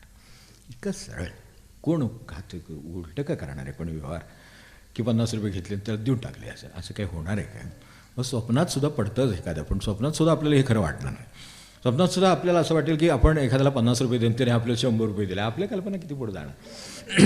पडलंच स्वप्न समजा एखादं तर हे एवढंच पडेल, याच्यापेक्षा काय पडणार नाही आपल्याला. आणि अशी स्वप्न थोडीच पडतात की महाराज आले स्वप्नात वगैरे आपल्याला प्रसन्न झाले काय डोक्याला आठवलं लागले असली की स्वप्न पडणार. पडली तर ह्याचीच पडणार, पण त्यातसुद्धा त्याची मर्यादा आहे शेवटी. काय 100 रुपयाचे जे 1000 पडेल, त्याच्या कल्पना मोठ्या असतील तर लाखाचं पडेल, ह्याच्यापेक्षा काही स्वप्नात पडण्याची शक्यता नाही. एवढंच पडणार. मग ह्यावरनं ओळखावं की खरं सांगायचं स्वायत्तम सुखम म्हणले ते खरं आहे की स्वायत्तम सुखम आहे. यात काय स्वायत्त आहे. नशिबाची परीक्षा म्हणजे काय स्वायत्त नाहीच, माझ्या हातात नाहीच आहे. अहो साध्या ज्या परीक्षा अभ्यास करून देतो त्याचा रिझल्ट माझ्या हातात नाही याची अवस्था आहे. तर ह्याच्यात काय सांगायचं. जे परीक्षा दिली ज्याच्यावरून अभ्यास करून दिली तिथे आपल्याला फरक पडतो, तिथे आपल्याला अंदाज लागत नाही नक्की काय होईल, सांगता येत नाही. ते मागं पुढं होतं काहीतरी. आपल्याला जे काही अभ्यास करणारा दिसत नाही, लिहिणारा दिसत नाही, तो जातो पुढे, हे मागे राहतं, काहीतरी होतो घोटाळा एवढं खरं. हे आपल्याला जिथं व्यवहारात कष्ट करून अनुभवायला येतं तिथं स्वायत्तम सुखम म्हणजे त्या अर्थाने काय कुठलं सुख स्वायत्त म्हणून आपल्याकडे आहे. ऑफिसमध्ये आपण आपल्याला असं वाटतं, अनेकांना असं वाटतं आम्ही काय शिपाई आमच्या वाट्याला हे म्हणून असं आमच्या हे सगळ्यांची बोलणी खावी लागतात, एका वाट सांगतील ती कामं करावी लागतात, वाटेल ती कामं करावी लागतात असं. मग आपण जर ह्यात बसलो असतो ह्याच्यात खुर्चीत तर हे आपल्या वाट्याला आलं नसतं. खुर्चीत बसलं की त्याच्यावरच्या खुर्चीत आणि दुसरा बसलेला असतो तो, हे तर त्याला हे कामं सांगतो तो त्याला दुसरी कामं सांगतो. म्हणजे शेवटी हे काय गणित चुकत नाही, स्वायत्तमचं गणित काही सुटत नाही, ते नोकरीतून सुटत नाही, धंद्यातून सुटत नाही. अहो गिऱ्हाईक काय टिकवायचं म्हटल्यानंतर त्याला या बसा बाबा काय आता आपल्याला माहिती असते हा माणूस कसला. आपण काय आता समजा दुकान आहे आणि समजा 4 वस्तू ठेवल्या आहेत विकायच्या आहेत आणि येणारा मनुष्य समजा अगदी व्यसनी आहे. आपण म्हणून जाऊ दे आपल्याला काय करायचं व्यसन आहे, तो आत्ता पैसे देतोय ते आहेत ना त्याच्याकडे घेतोय ना वस्तू, तू जा बाबा आपले स्वायत्त, आपल्या हातात काय आहे काय नाही हे आपल्याला ओळखून असावं. ह्याच्यातले या अर्थाने फार तर पैशाचा व्यवहार होईल, विषय संपेल. पण ज्या अर्थाने सुख मिळायचं ते मिळेल का, तर ह्या अर्थाने ते मिळणार नाही. कारण आपण कशाही मार्गाने मिळवा, ह्याही मार्गाने अगदी सन्मार्गी माणसाला द्या, पण शेवटी जे काय मिळालं त्याच्यातून जर सुख मिळालं असतं तर ज्यांच्याकडे पैसे जास्त आहेत ते जास्त सुखी असायला पाहिजेत. सरळ सरळ सांगायचं आहे. सरळच जर गणितच आहे की जास्त पैसा जास्त सुख, कमी पैसा कमी सुख, इतकं सरळ असलं पाहिजे. मग असं ते असत नाही. जास्त पैसा जास्त दुःख, अरे बापरे, जे काहीतरी हे व्यस्त प्रमाणात दिसते, उलटसुलट दिसते. ते गरीबाचं सुखी आहे. तो म्हणतो काय नाही, उद्या पुरता आहे आपल्याला, उद्याचे काम मिळेल, त्यावेळेस संध्याकाळी पैसे मिळतील, येताना परवाचा आणू काय असेल ते साहित्य, तो सुखी आहे. म्हणजे इथे काय गणित आहे ते व्यस्त प्रमाण दिसते. म्हणजे ह्याचं त्याच्यावर अवलंबून नाही आहे. मुळात त्यांना ज्या स्वायत्त सुखाबद्दल बोलायचं आहे त्याच्यासाठी जे मला साहित्य दिलं ते मी बरोबर वापरलं नाही असं. म्हणजे जे म्हणून मला असा स्वायत्त काय स्वायत्त, अहो साधे ते मोबाईलची रिंगसुद्धा स्वायत्त नाही हो. आपल्याला वाटतं फार त्याची कौतुक, पण माणसाची ती त्यांनी त्याची वाजल्याशिवाय तो त्याचं सगळं बंद करून ठेवलं तर रिमाइंडर तरी वाचतो कुठला तरी. म्हणजे कदाचित पोथी वाचनाचा वगैरे असेल असं मी समजतो, पण तरीसुद्धा तो वाजल्याशिवाय राहणार नाही, तुम्हाला अडचण केल्याशिवाय राहणार नाही. कधी अचानक ते वाजायला सांगता येत नाही. हे आपण अनुभवायला आपल्याला येतं.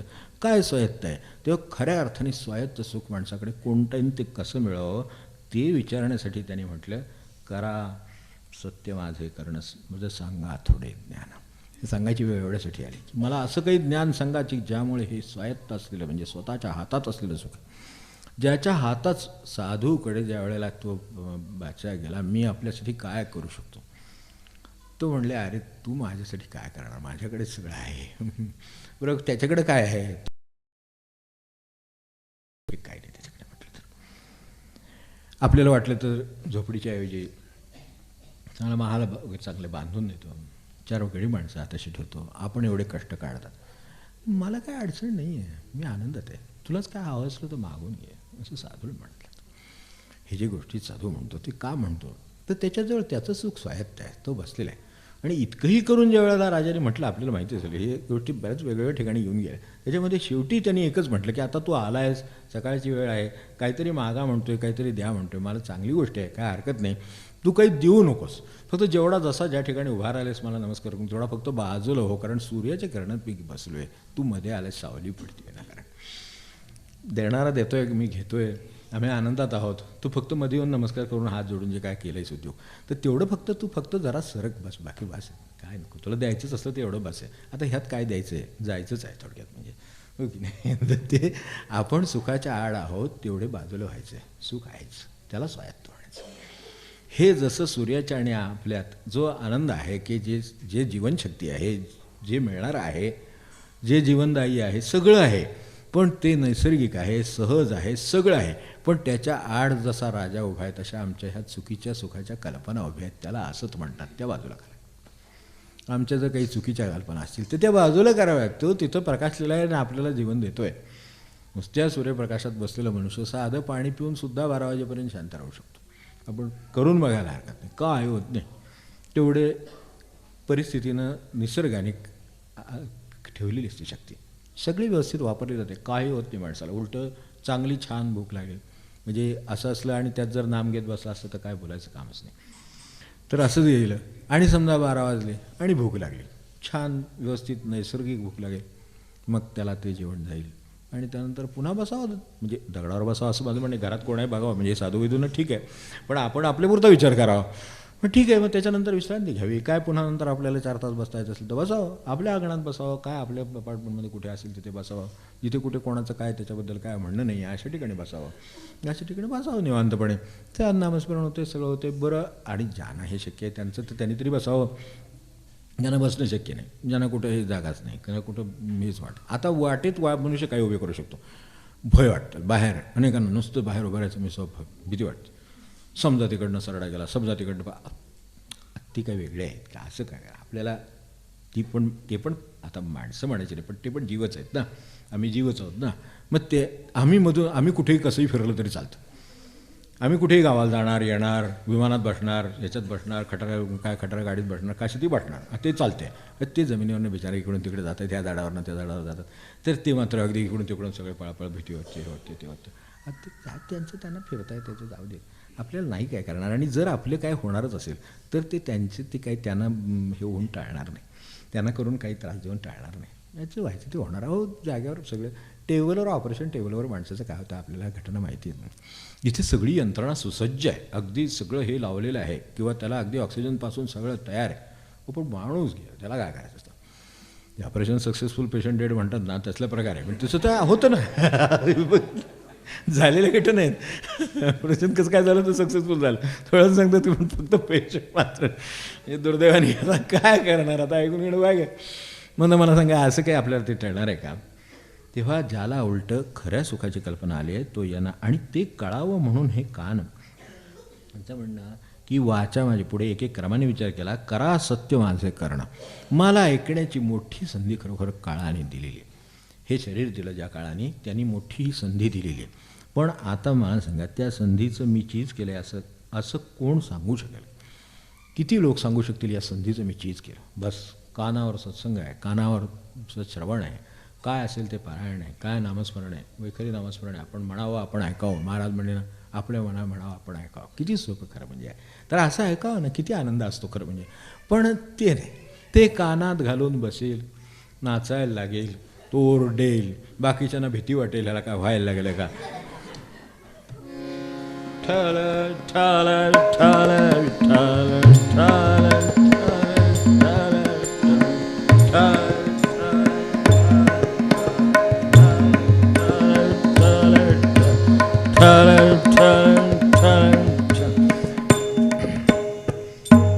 तेव्हा याच्यातलं आपल्या कानावर विठ्ठल विठ्ठल पडलं. काही दुसरा विचार डोक्यात येईल. प्रत्येक ठोका सगळं डोक्यातले विचार घालवून टाकेल. प्रत्येक ठोक्यानं डोक्यातले विचार जाईल. पण आपल्या बसलेले ठोके डोक्यात घालतील हे आपण आहे म्हणून तो नाचतो. आणि ते तर अलीकडे प्रतिष्ठेची गोष्ट झाली. पुन्हा ते व्यायामसुद्धा ते नाचत त्यानं माणसानं करायला. तर सरळ माणसं हात वर करून देवाला नमस्कार करून हे सूर्यनमस्कार व्यवस्थित छान घालत होते, काही प्रॉब्लेम नव्हता. पण ते लाव आणि त्याच्याबरोबर नाच म्हणजे तो व्यायाम. ते म्हणले आम्ही ऐकलं, त्यांनी केलं आम्ही केलं. ते काय प्रकार करतायत माणसानं काय निघाले खरोखर. आणि मला सांगा म्हणून त्यांनी म्हटलं की करा सत्य माझे करणं. काहीतरी सत्याचं काहीतरी कानाला ऐकू दे. आणि त्याच वेळेला नेमका आम्हाला वेळ नसतो. काय करायचं. आणि हे ऐकायला सगळं वेळ असतो. हे कानात घालून प्रवासात असला तरी मनुष्य आपलं मान हलवत असतं. काय करून मला पहिल्यांदा असं वाटायचं ह्यानं काय होत असेल. एखाद्या वेळा एखाद्याला मानेचा त्रास असतो, एखाद्याला हे असतं काय असतं. प्रवासाला शेजारी बसलं म्हणजे स्थित जरा जपून राहावं लागतं. तर त्या दृष्टीने आपलं हे काय असं असं करतात. एकदम हसतात, एकदम आनंदात होतात, एकदम हे होतात. काय होत असेल ह्यांना काय होते. मग नंतर ते लक्षात आलं ह्यांच्या कानात काहीतरी आहे. म्हणजे करा सत्य माझे करण, करा सत्य माझे करण.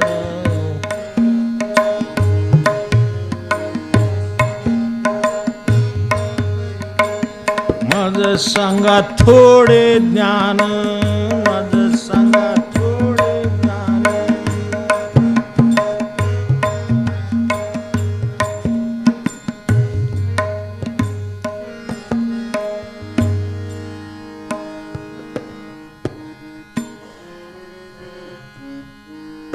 वाचा माझी बहिरट, वाचा माझी बहिरट,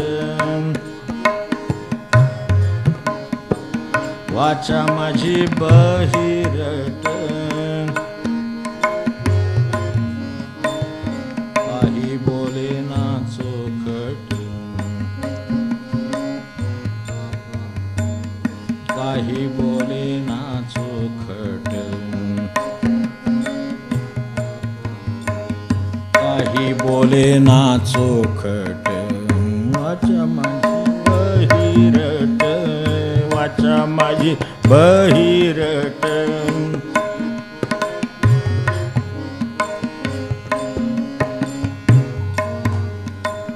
काही बोले ना चोखट, काही बोले ना चोखट. माझं सांगा थोडे ज्ञान, माझं सांगा थोडे ज्ञान, माझं सांगा थोडे ज्ञान.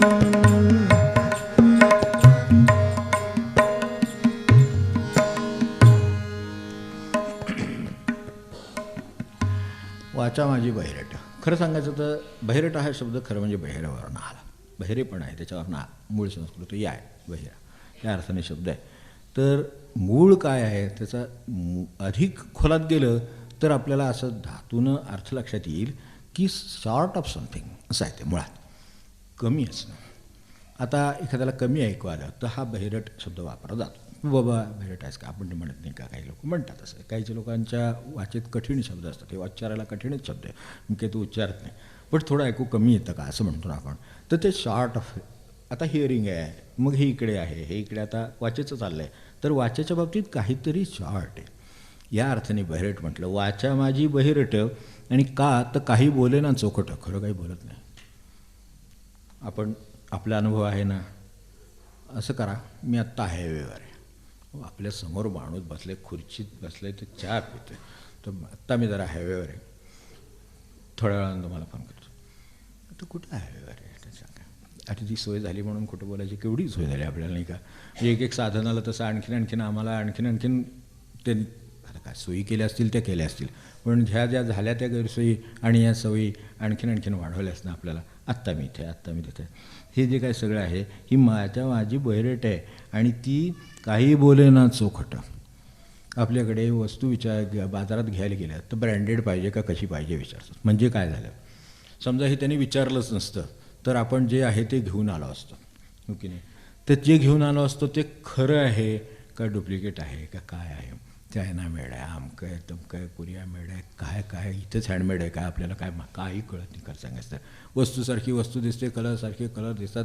पूर्वी आपण बघितलं असेल ते ही रेनॉल्ड वगैरे अजूनही आहे, एक स्पेलिंगचा अक्षराचा फरक असायचा बघा त्याच्यात, आणि सगळं असं अगदी डॉट त्याचं हे त्याचं पॅकिंग त्यातलं हे मातलं, आणि अर्थात आपण काय जाणार आणि बुवा हे चांगल्या क्वालिटीचं पेन म्हणून घेऊन येणार. मग नंतर ते आपले गुण दाखवते, नंतरच आपल्याला हे गुण कळतात सर्वसाधारणपणे नाही का प्रपंचात सुद्धा. तर नंतर गुण कळतात, तसं ते विकत आणल्यावर गुण कळतात, आणि मग तेव्हा हे लक्षात आलं अरे आपण हे एवढ्या क्वालिटीचं या कंपनीचं पेन घेतलं तर असं का निघालं, हे असं का होते, सरळ का नीट उमटत नाही. मग हे REY मग REY असं बघितलं मी सगळं.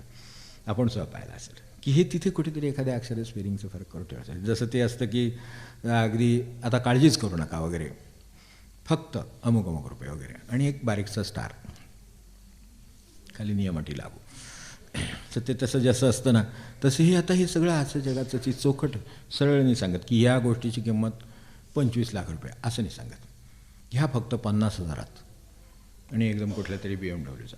अरे कशी 50,000 BMW मिळेल, उगाच काहीतरी म्हणण्यात काहीतरी अर्थ आहे की मला शेवरोलेट मिळेल, ह्या मिळेल त्या मिळेल, फक्त 50,000 खाली नियमाटी लागू. म्हणजे ॲडव्हान्स बुकिंगसाठी फक्त, म्हणजे म्हणजे हे ॲडव्हान्स आहे फक्त. जे सगळं आमच्या डोक्यावर 25 लाख आहे ती पुढे 40 लाख आहेच. मग हे सरळ सांगा ना की हे एवढ्या रुपयाला आहे असं कधी वर त्याच्यावर लिहिलेलं नसतं तिथे फक्त तो. आणि जर त्याच्यात बदल काय असला तर काय असेल, वाचा माझी चौखटं म्हणजे ही कशी आहे, कधी बोले ना चौखटं, ती त्याचं सगळं सांगत नाही.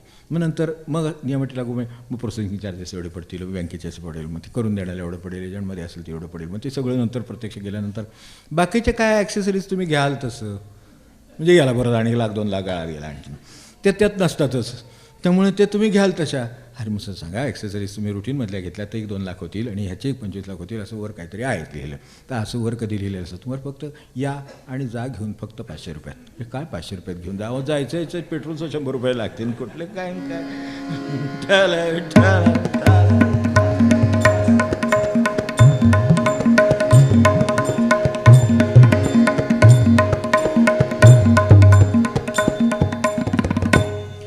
अडचण अशी आहे की होतं काय की हे जर समजा अशी कल्पना करा की वाचेला जर चौखट म्हणजे सत्याची सवय नसली तर नामाची सवय लागत नाही.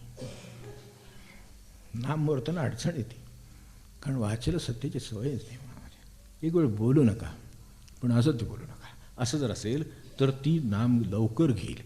का वळत नाही, जे वळत नाही नामाला टिकत नाही. तुम्ही एकदा सत्याचा प्रवास सुरू करा, सत्याचं तप जर वाणीचं तप चालू असेल तर त्याच्याकडनं नाम सहज व्हायला लागेल, सहज घेतो. कारण ते सत्यच आहे, त्याचा तो सत्याचा अत्यंत आपल्या पातळीवरचा एक आविष्कार आहे. सत्य नाही सापडत आपल्याला पण सत्याचा आविष्कार सापडतो, तो ते मिळेल. पण हे असं जर व्यवहार झाला तर ते कसं मिळेल मला सांगा. मग ते टिकत नाही. त्यामुळे ते टिकत नाही याचं कारण मूळ वाचा बहिरट आहे आणि ती बोले ना चोखटं, कधी बोले ना चोखटं.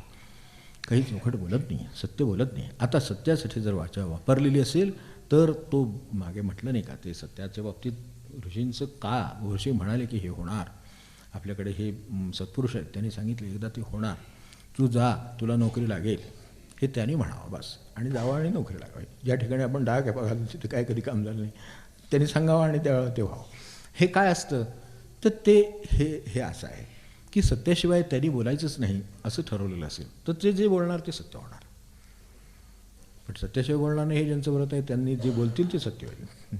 मग ते पाऊस असलं तरी थांबावं लागेल, त्यांनी ये म्हटलं ते यावं लागेल, काय काही जगातली कसल्याही घटना असू देत त्यांची, आणि ते उगाच काही बोलणार पण नाहीत, उगाच काहीतरी व्यवस्थित गोंधळ करणार नाहीत. तर हे माझ्या वाचा बहिरटा आपल्याशी संबंध येतो तेवढ्यासाठी, आणि त्यामुळं काही बोले ना चोखट, आणि ते मला तिने चोखट बोलावं हे तरी माझ्या कानात पडू दे ना, म्हणून ते जे म्हणतायत सारखं की काय ते मज सांगा थोडे ज्ञान, मला हे कळू दे की सत्य असत्य नावाचा काहीतरी प्रकार आहे. मला जेवढं म्हणून आज व्यवहार मी सांगतो, व्यवहार हा सत्य असत्याचं मिश्रण असलेला व्यवहार आहे. व्यवहाराला तुम्हाला ते करावं लागेल, त्याला काय पर्याय नाही, व्यवहारात हे करावं लागेल. पण आज जाणीव राहील की हे व्यवहार आहे. माझ्या महाराजांची सांगताना मी काय ते सगळं त्यांना सांगणार, जे काय असेल ते बोलेन, मला ज्यांच्याशी बोलता येईल त्यांच्याशी बोलेन, जो साधू आहे सत्पुरुष आहे त्याच्याशी बोलेन, तिथे ते मी तेच बोलेन, जे असेल तेच सांगेन. इथे मला पाळता येणं अशक्य असं नाही आहे. व्यवहाराला तुम्हाला जे काय करायला लागेल ते करायला लागेल, मान्य आहे, पण ते करायला लागताना माहिती असेल की असं आहे तसं आहे, कारण व्यवहार असा काही करून चालणार नाही. आपल्याला माहिती आहे ना की विनोबांच्या ह्याच्यामध्ये जसं त्या साहित्यामध्ये असे काही एकदम चमकदार काहीतरी मध्येच येऊन जात, एकदा सहज असा विचार मनात आलेला आहे की ठीक आहे असंही तसं दुधात पाणी असतं, हो की नाही, मागे आपल्याला बोलत तसं दुधात पाणी काय, ठीक आहे व्यवहार आहे, त्यांचं पोट भागत नाही तेवढ्या ह्याच्यात म्हणून ते करतात. तर ह्याने एक विनंती केली होती की बाबा तुम्ही असं करा, सरळ जे काय पाणी असते वेगळं मला घालत जावं, आणि हे जे काय असेल ते वेगळं घालत जावं, पैसे बी दिले कारण नाही होईल का मला नाही म्हणणार, कारण ते तसं घालण्यातच मजा आहे. तर व्यवहाराची मजाच सगळी असली आहे. त्यात घालून दिलं तर त्याला तुम्ही आता किती मिसळावं, समजा 1 लिटरला काय जे काय कॅन आहे त्याच्यामध्ये 2 लिटर पाणी घाल, 1 लिटर पाणी घाल, काय ते ठरलेलं असेल तर ते 1 लिटरभर पाणी घालून मग, आणि ते सुद्धा पूर्वीच्या काळात तर राहते बाहेर ह्याच्यावर पाणी असेल, तुम्हाला माहिती आहे, तिकडनं येता वाटेत ते आपले ह्याचे हापसे वगैरे असतात, थांबायचे 1 लिटर पाणी घालायचं पुढे, बरोबर आहे, व्यवहार आहे, त्यांनी भेसळ करून फायदा घेत. असंही आमचं चित्त भेसळीचं जायचं, ते व्यवहाराचं झाल्यामुळे तर, म्हणून तर आपल्याला सरळ गोष्टी महाराजांनी सरळ सांगावं आपल्याला पटावं असं काय होत नाही. त्याचं कारणच ते आहे की मुळात ते चित्तात कुठं सरळ काय नाही, त्यामुळे ते आपल्याकडे असतं ना की ह्या सगळ्या गोष्टीची आपण ही सॉफ्टवेअर वापरतो, कॉम्प्युटर वर्ल्डमध्ये आपण वापरतो, सगळ्या ह्या जगात वापरता, मग तिथे एखादी ही असते म्हणजे कुठलं तरी एखादं सॉफ्टवेअर असतं ते ओरिजिनल आहे, तर बाकी सगळे डुप्लिकेट असतात, ते डुप्लिकेट तिथं टाकले की ते चालत नाही असं होतं, कारण ते काय आहे ते असं त्याचंच असल्यामुळं जग सगळीकडे ती तशी जर ह्याची असतील पायरेटेड असतील तर तिथं जे खरं आहे ते चालत नाही असं होतं. जाऊ द्या तुम्ही काय बोलत नाही, आपल्याला माहिती आहे, वाचा माझी बहिरट काही बोले ना चोखट. आता हे सांगितल्यावर अजून एक आपल्याला दिशेला सांगितलेला विचार करायला,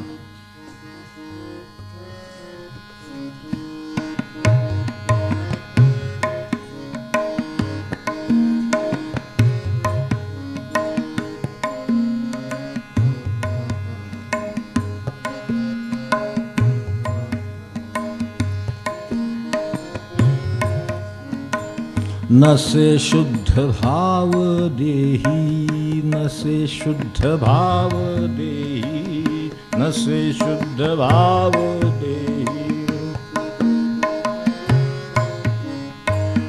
जे जे दिसे ते पाही, जे जे दिसे ते पाही, नसे शुद्ध भाव देही, नसे शुद्ध भाव देही, जे दिसे ते पाही, जे दिसे ते पाही, नसे शुद्ध भाव देही, नसे शुद्ध भाव देही, जे जे दिसे ते पाही, जे जे दिसे ते पाही. मज सांगा थोडे ज्ञान, मज सांगा थोडे ज्ञान, मज सांगा थोडे ज्ञान, मज सांगा नसे शुद्ध भाव देही, जे जे दिसे ते पाही. मग आता मला सांगा ह्याच्यावर त्याचं नियंत्रण असण्याची काही यंत्रणा आहे आणि ती मानवात आहे.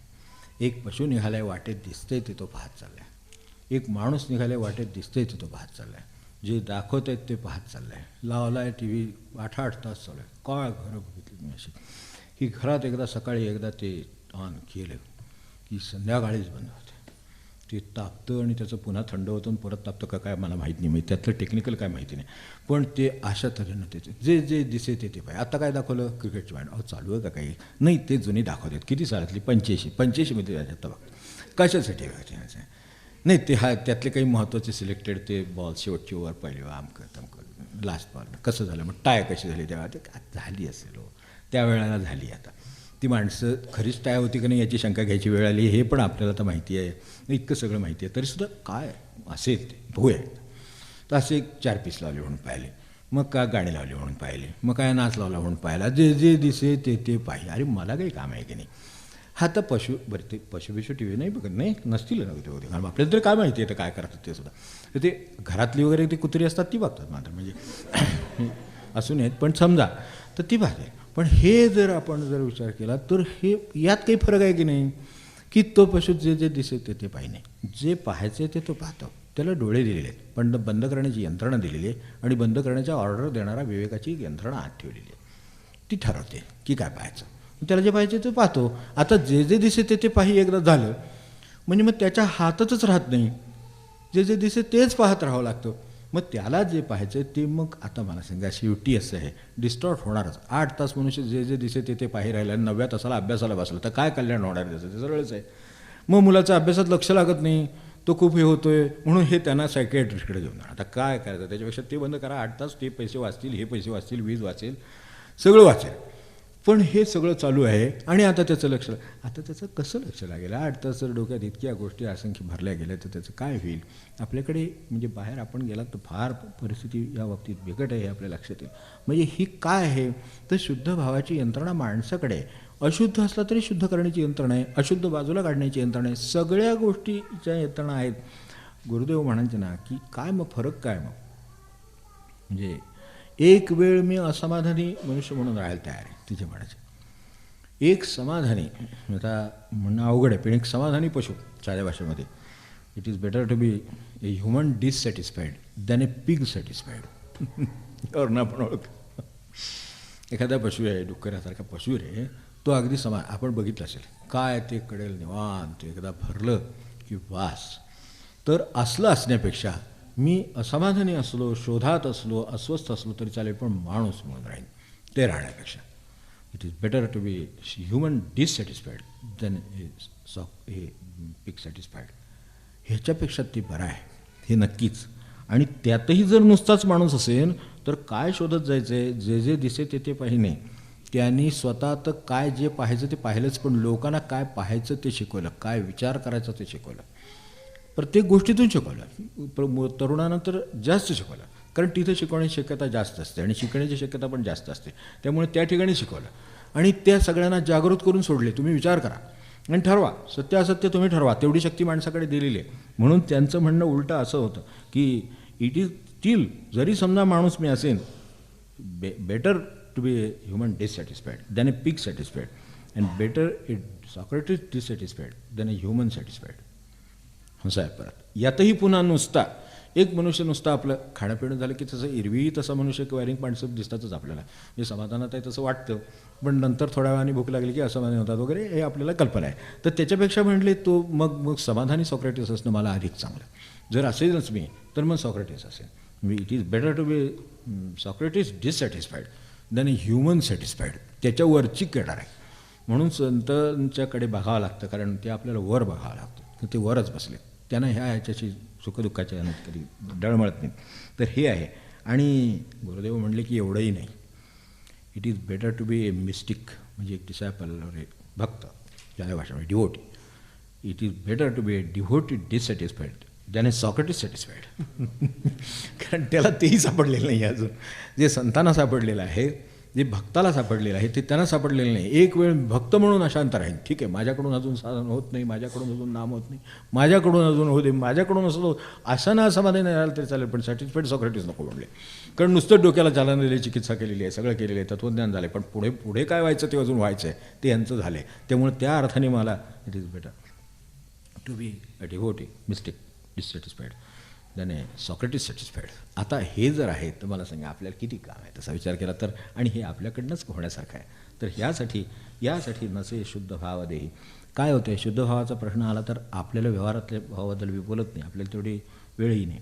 पण कल्पना करून बघा की जे भक्त म्हणून आहेत, आता भक्तांचाच प्रश्न निघाला, गुरुदेवांच्या वाक्यामुळे निघाला, तर भक्तांचा प्रश्न निघाला, तर तिथेसुद्धा हा जो भाव आहे तो किती सूक्ष्मतेपर्यंत जाऊ शकतो आणि खरा किती जाण्याची गरज आहे, आपला किती जातो आणि किती जाण्याची गरज आहे, एवढं एकदा सगळं तपासून बघितलं म्हणजे बरं आपल्याला माहिती की साईबाबांच्याकडे ते चांदोरकर जे भक्त होते त्यांचे, तर ते आपल्याला माहिती, त्यांनी साईबाबांनी एकदा सांगितलं की तू नैवेद्य कर, लाडू करून नैवेद्य दाखवायला सांगितलं.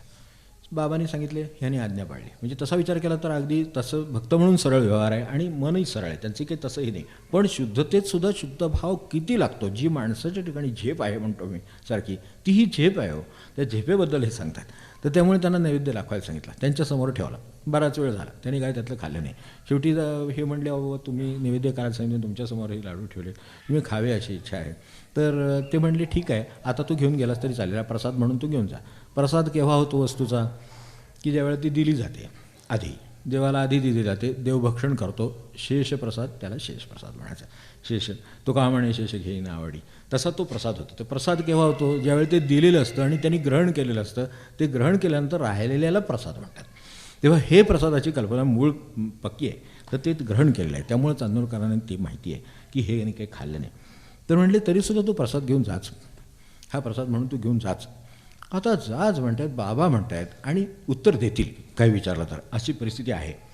स्वामींसारखं असतं म्हणले, तुला एकदा सांगितले, म्हणजे त्याचे ते नव्हते तिथं, अक्कलकोट स्वामी वगैरे असं कोणाची गाठ पडली असते त्यांनी सांगितलं, तिथं काय परत सांगावं लागते ना, तसं नाही. त्यांनी सांगितलं, तू एवढा भक्त म्हणतोस, माझ्या सहवासात 18 वर्ष म्हणले राहिलास, त्याचा उपयोग काय झाला, इतक्या वेळ तू लाडू इथं समोर ठेवलेस, त्याच्यावर किती वेळा माशा बसून गेल्या आणि किती मुंग्या येऊन गेल्या, त्यात मी नाही मी ग्रहण केलं नाही असं तुला म्हणायचं, त्यात तुला मी जर दिसत नसेन तर तुला मी दिसलोच नाही असं माणूस येऊन गेलं ना. त्यावरनं विषय निघाला. ते म्हणले हो खरं आहे, दान करा. मला पटलं, म्हणजे मला खरं हे कळलेलं आहे खरं सांगायचं तर, पण मला नाही या क्षणी दृष्टी आली, मला या क्षणी झेप नाही सुचली की अरे हे ज्या अर्थी प्रसाद घ्या म्हणून सांगतायत त्या अर्थी यांनी घेतलेलं आहे. आता घेतलेले म्हणजे त्यांनी स्वतः काय खावा अशी काय अपेक्षा ठेवावी का, त्यांनी काय पद्धतीनं करायचं ते उलटं हे शिकवण्यासाठी दाखवून दिले की अरे इतके वर्ष सहवासात राहून तुला ह्याच्यात मी हे दिसत नाही, तर तुला हे कसं पुढचं भक्तीत पुढं जाणार कसा, जोपर्यंत सर्व भोवती देव नांदे हे जोपर्यंत लक्षात येत नाही आहे तोपर्यंत हा भक्तीत पुढे कसं जाईल. त्याला असं वाटत राहील की बाबाने खाल्ला म्हणजे लाडू खाल्ला, असं नाही. साहेबांनी लाडू खाल्ला तो या रूपाने खाल्ला, तर ते ज्यावेळेला त्याला कळेल तेव्हा त्याच्याकडून काहीतरी पुढचं होईल. आणि इतकं सोपं आहे खरं सांगायचं, त्यांचा परमार्थ अत्यंत सोपा आहे. काय मुंग्याने आणि ह्याने किती खाल्लं असेल मला सांगा. समजा माश्या बसल्या असतील, मुंग्या बसल्या असतील, आम्ही तो माशी म्हणलं की आधीपासून म्हणणार त्यात इन्फेक्शन होईल काय, ती ह्याच्यावरनं त्याच्यावर बसली असेल काय, त्याच्यावरनं ह्याच्यावर, आम्हाला प्रसादही कळला नाही, शेषही कळलं नाही आणि त्याचा उपयोगही होणार नाही. हे सगळं असं आहे. मग ते पण जाणीव, तोही भाव तितका शुद्ध पाहिजे की बाबांनी सांगितलं नाही हे मुंग्याने खाल्लं, ह्याने खाल्लं. आता मला सांगा, त्यांनी खाल्लं असतं तर लाडू खाल्ला असतं, ह्यानी खाल्लं असतं तर किती खाल्लं असतं, कणसुद्धा खाल्ले नसते. काय माशीचं तर काही खातही नाही, तिकडून तिकडे गेली नुसती. मुंग्या जे येऊन गेले असतील, एवढे कण त्यातले काय प्रसादाचे काहीतरी एवढं तेवढं घेऊन गेले असतील, त्यांच्या दृष्टीनं झाले खाणं. आता तुम्ही जेव्हा खरं सांगायचं ना, तर देवाची परिस्थिती अशीच आहे की काय आपण नैवेद्य दाखवतो, काय देव जेवतो मला सांगा, आपला भाव असतो फक्त की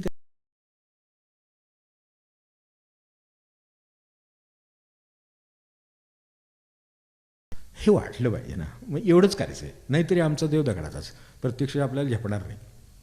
निसर्गदत्त म्हणाले ते खरं आहे की देहातला गुरु मिळणं ही अत्यंत दुर्लभ आणि भाग्याची गोष्ट आहे, पण फार मोठी जबाबदारीची पण आहे म्हटले. त्याचे म्हणले ते अगदी बरोबर. तर ते म्हणले सांभाळणं अवघड असतं, कारण देवाचे देव समजा तुम्ही ठेवला तिथं आणि नेला उचलून, काय त्यांच्या खायची पण वाट बघितली नाही तरी ते काय म्हणणार नाही. आता दगडातनं आरे म्हणून जर ऐकू आलं असतं काढकणं, यांच्यासारखे जर स्वामींच्यासारखं असतील म्हणले असे कोणीतरी असते आणि जर लगेच त्यांनी त्यातल्या हातातलं काय दंड असता तो उगारला असता तर कळलं असतं की देव खरं देहातलं गुरु म्हणजे काय असते ते. पण हे असं आहे, इथं सुदैवाने आपल्याला ही सुटका ठेवलं, नमस्कार केला, उचलून घेऊन गेलं, जेवतायत का नाही ते पण पाहिजे. इतकं सोपं झालं आहे. मग एवढं सोपं आहे तर निदान भाव तर राहू द्या की बाबा हे तुमचंच आहे म्हणून मी खातो, आता तुम्ही दिलं आहे म्हणून खातो. आणि खरं सांगायचं तर आपल्याकडे जे घरातनं आणलं होतं ते सुद्धा त्यांनी दिलेलंच होतं, ते निसर्गातनं आलं ते काय आम्ही पिकवले काय, तेव्हा ते त्यांनीच दिलेलं आहे पिकवून म्हणून मिळालं. त्यांनी पिकवलं नसतं काय मिळणार नाही. आपण आपल्या केवढा समोर दुष्काळ उभा आहे आता, कोण पिकवणार आहे तर मला सांगा आणि कसं मिळणार आहे. म्हणजे ह्याच्यावरनं कल्पना येईल की मुळातच त्यांचं आहे. त्यातूनही आपण शिजवलं, अन्न तयार केलं, त्याचं भक्षणाचं योग्य केलं, मग हे करून त्यांच्यासमोर प्रसाद म्हणून ठेवलं, तर आता निदान एवढ्या भावाने अरे देवाला 2 मिनटं जेवायला तरी थांबावं लागतं नाही का. आपण अनेक वेळेला मी लोकांना नैवेद्य ठेवला की उचललाच त्याने, कारण त्यांना भूक लागली, गडबड. बरोबर आहे, म्हणजे असं माणसाचे त्याही ते ठिकाणी परमेश्वर वैश्वनारच आहे, ते ठीक आहे, ते मान्य आहे. पण जर तेवढा 1 मिनिट त्यांना देता येत असेल, बरं त्यांना काही फार वेळ लागत नाही आपल्यासारखं जेवायला, बघ थोडक्यात आहे ना. मग ते ठेवलं आणि एक मनापासून बाबा तुम्ही घेतलं ना, घेतलं, समाधान आहे, जा, मग तुम्ही 1 मिनिटात जा, काय म्हणणं नाही. पण असं विचारलं का, काही हवं आहे का विचारलं का, पुरेसं आहे का विचारलं का, असं मनाने थोडं विचारलं. भाव शुद्ध असला की मनुष्य विचारतो. नामदेव अडून का बसली खात नाही म्हणून, भाव आहे म्हणून अडून बसली. आपला भाव आहे का, आपल्याला तर काही एवढं करता येणार नाही, करायची गरज पण नाही, पण नुसता भाव ठेवला तर नसे शुद्ध भाव देही, आणि हे देहात नाही म्हणून मला डोळे दिले, पण जे जे दिसे ते ते पाहिजे. खरं सांगायचं तर जे दिसायला हवं माणसाला ते दिसलं पाहिजे. हे माणसालाच दिसू शकतं की मुंगीत देव आहे आणि तिने खाल्लं तरी ते बाबांनी खाल्ल्यासारखंच आहे, ते महाराजांनी घेतल्यासारखंच आहे. हे ज्याला वाटतंय त्याचा भाव खरा शुद्ध आहे, त्यामुळे तो त्याच्यातलं सुद्धा पाहू शकतो. ठीक आहे, महाराज नाही म्हटले तरी नसेल हात लावला, पण एक मुंगी येऊन खाऊन गेली, बदल आपल्या दृष्टीनं आजचं काम झालं. त्यांनी बाबानं तेच विचारलं की अहो अतिथी तुम्ही म्हणता अन्नदान करायचं, हे करायचं. ते म्हणले काय आता सत्पात्र तुमच्या दारात येऊन एखादा कोणी उभं राहणार आहे आणि अशी का तुम्ही वाट बघणार आहे म्हणले. असं व्हायचं तर फार वर्ष वाट बघावी लागेल म्हणले. एवढी पुण्याई पण नाही आपली खरं सांगायचं तर साध्या भाषेत. पण तरीसुद्धा दाखवायचं आहे ना, दाखवा. तर तुमचं स्वतःचा नैवेद्य दाखवून झाला की एवढाचं पानावर ठेवा म्हणले, एवढासा, आणि बाहेर नेऊन ठेवा ना म्हणले. किती तिथं गरजू अतिथी बाहेर गोळा होतील. तर कावळा येईल म्हणजे येईल, काय येईल, काय प्राणी येईल, काय जे येईल ती येईल, ती येईल आणि ते खाऊन जाईल. ते जे काही ठेवलेलं आहे ना, आपला भाव शुद्ध आहे का. अनेक वेळेला असं ठेवलेलं वायासं जातं, हे पण लक्षात ठेवा. ते लक्षात घ्यायला हरकत नाही की असं होतं. त्याचा अर्थ आपला ठेवण्याचा भाव नव्हता. तो जर पोचला असता तर मुंगी आली असती, चिमणी आली असती, कावळा आला असता, कोणी आला असतं आणि ते मोकळं करून गेला असतं. मग ते मोकळं होत नाही तोपर्यंत माझ्या ठिकाणी शुद्ध भाव नाही असं समजायला हरकत नाही.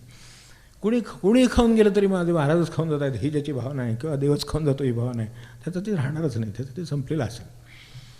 आणि जर राहिलंच असेल तर तृप्त होऊन ते राहिलं असेल, असं असेल. पण खाल्लं नाही असं नाही होणार. खाल्लं नाही याचा अर्थ माझं भावशुद्ध नाही आणि आपली भीती आहे त्यांना. आपल्याकडे यायला पक्षी घाबरतात, आपल्याकडे यायला हे प्राणी घाबरतात.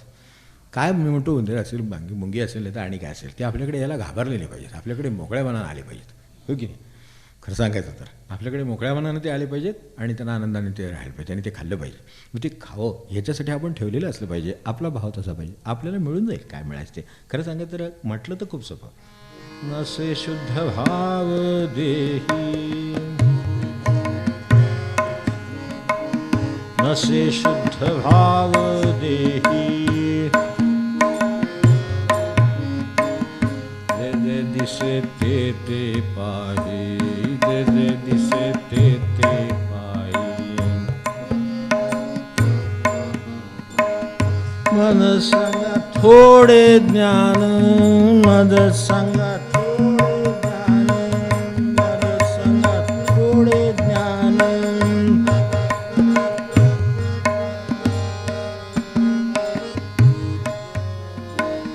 करा सत्य माझे कर्ण, करा सत्य माझे कर्ण, मद सांगा थोडे ज्ञान, मद सांगा.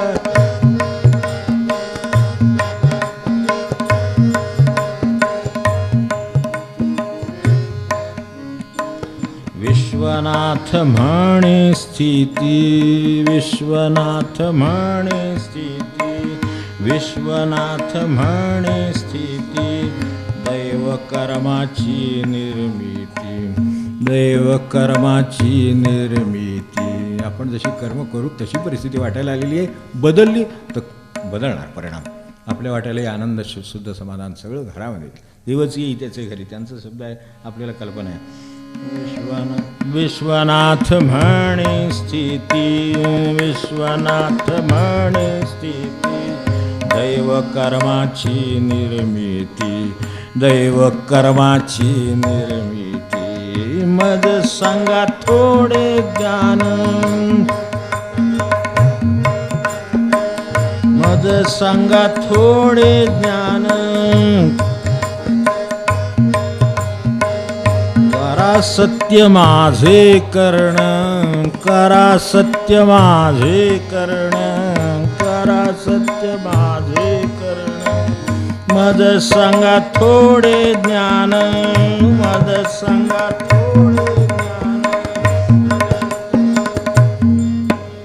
सारांशाने फक्त एक दोन वाक्य सांगतो की आपल्या सुखाच्या कल्पना, सुखाच्या चुकीच्या कल्पना, फसव्या सुखाच्या कल्पना, असंच सुखाच्या कल्पना ह्या आपल्याच आपण बाजूला कराव्या. तेवढं ज्ञान आपल्याकडे आहे, तेवढं कानावर हे पडतं आहे. आपल्याकडे खूप मार्गाने प्रवचनांच्या आहे, यांच्या निमित्तांच्या सगळ्याच्या रूपाने पडलेलं आहे. तर जे असत आहे बाजूला केलं तर खरं सांगायचं तर असत काय आहे ते कळेल. आणि त्या सुखासाठी आपल्याला धडपडायचं, तर त्याच्यासाठी धडपडावं. त्यासाठी कानावर जे पडणं आवश्यक आहे ते पडावं. इतर व्यवहारांनी चार गोष्टी पडतील, मुद्दाम ऐकायची काही गरज नाही. ज्या व्यवहारांनी पडणार आहेत, घरातला माणूस आहे, बोलणार आहे, आपलं ऐकायचं आहे, आपलं प्रारब्ध आहे, ऐकलं सोडून दिलं, इथपर्यंत करता येईल. करण्यासारखं काय असेल तर केलं, इथपर्यंत करता येईल. तर असं हे त्यांचं म्हणणं की कानांचा मी, म्हणून म्हटलं मी, कान, डोळे आणि आपले वाचा याच्यामध्ये हे सगळं दिलेलं आहे. तर त्याच्यात त्यामुळं त्या अर्थाने वाचेला आपल्याला तसं असावं की वाचेला ही बहिरट आहे, काही बोलेना चोखटं, तर त्यातल्या त्यात आपण तो प्रयत्न करावा. म्हणून मवाळ एवढं तरी करता येईल. मितुले आणि सगळं अमृतासारखे बोलायत ना, कल्लोळ अमृत असे हो की नाही. तर असं माणसाने बोलावं, ऐकावं, आनंद घ्यावा. अशा तऱ्हेचं काही आपल्याकडे करता येईल का बोलताना आपल्याला, तर बोलण्याचा एवढा बदल करून बघा. आपल्याला आनंद राहील, आपल्या इथे येणाऱ्याला, सहवासात येणाऱ्याला आनंद राहील आणि परमेश्वराला आनंद राहील की अरे ह्याला दिलं खरं पण ह्यानं चीज केलं असं वाटेल की नाही कुठेतरी. म्हणून हे कान काय, वाचा काय, भाव काय आणि दृष्टी काय, ह्या सगळ्याचं आपल्याकडे नियंत्रण आहे. आपण ठेवावं तेवढं ते, कारण ते मगाशी सांगितलं तसं आहे. डिससॅटिस्फाईड दॅन ह्युमन डिससॅटिस्फाईड या क्रमाने काम चालू आहे. तर तसं क्रमाने काम चालू गेलं तर शेवटी भक्तसुद्धा यासाठी धडपडतोय म्हणून असं समाधान असू दे की होत नाही महाराज माझ्याकडून व्हायला पाहिजे, मला वाचा अशी वापरायची, मला वाचा शुद्ध करायचे, मला माझ्या कानावरचं शुद्ध करायचं आहे, माझा भाव शुद्ध मला हवा आहे, असं जर म्हणत असेल तर ते चालेल त्यांना. तेवढं साधू दे आणि मग आपल्याला ह्या सगळ्याचा, या प्रेमाचा आणि खऱ्या शुद्धेचा जो काही अनुभव आहे, हा आनंद आहे, तो मिळेल, तो मिळू दे एवढी त्यांच्या चरणी मी आजच प्रार्थना करतो. तिकडं उत्सव सुरू झालेलाच आहे. माझं सांगा थोडे ज्ञान, माझं सांगा थोडे ज्ञान, माझं सांगा थोडे ज्ञान. करा सत्य माझे कर्ण, करा सत्य माझे कर्ण. माझं सांगा थोडे ज्ञान, माझं सांगा थोडे ज्ञान. माझी बहिरट वाचा, माझी बहिरट, काही बोले ना चोखट, काही बोले ना चोखट. थोडे ज्ञान, माझं सांगा थोडे ज्ञान, माझं सांगा थोडे ज्ञान. नसे शुद्ध भाव देही, नसे शुद्ध भाव देही, नसे शुद्ध भाव देही. जे जे दिसे ते ते पाही, जे जे दिसे ते ते पाही. माझं सांगा थोडे ज्ञान, माझं सांगा थोडे ज्ञान, माझं सांगा थोडे ज्ञान. विश्वनाथ म्हणे स्थिती, विश्वनाथ म्हणे स्थिती, विश्वनाथ म्हणे स्थिती. दैव कर्माची निर्मिती, दैव कर्मांची निर्मिती, दैव कर्मांची निर्मिती. माझं सांगा थोडे ज्ञान, माझं सांगा थोडे ज्ञान, माझं सांगा थोडे ज्ञान. करा सत्य माझे कर्ण, करा सत्य माझे कर्ण, करा सत्य माझे कर्ण. माझं सांगा थोडे ज्ञान, माझं सांगा थोडे ज्ञान, माझं सांगा थोडे ज्ञान, थोडे ज्ञान, माझं सांगा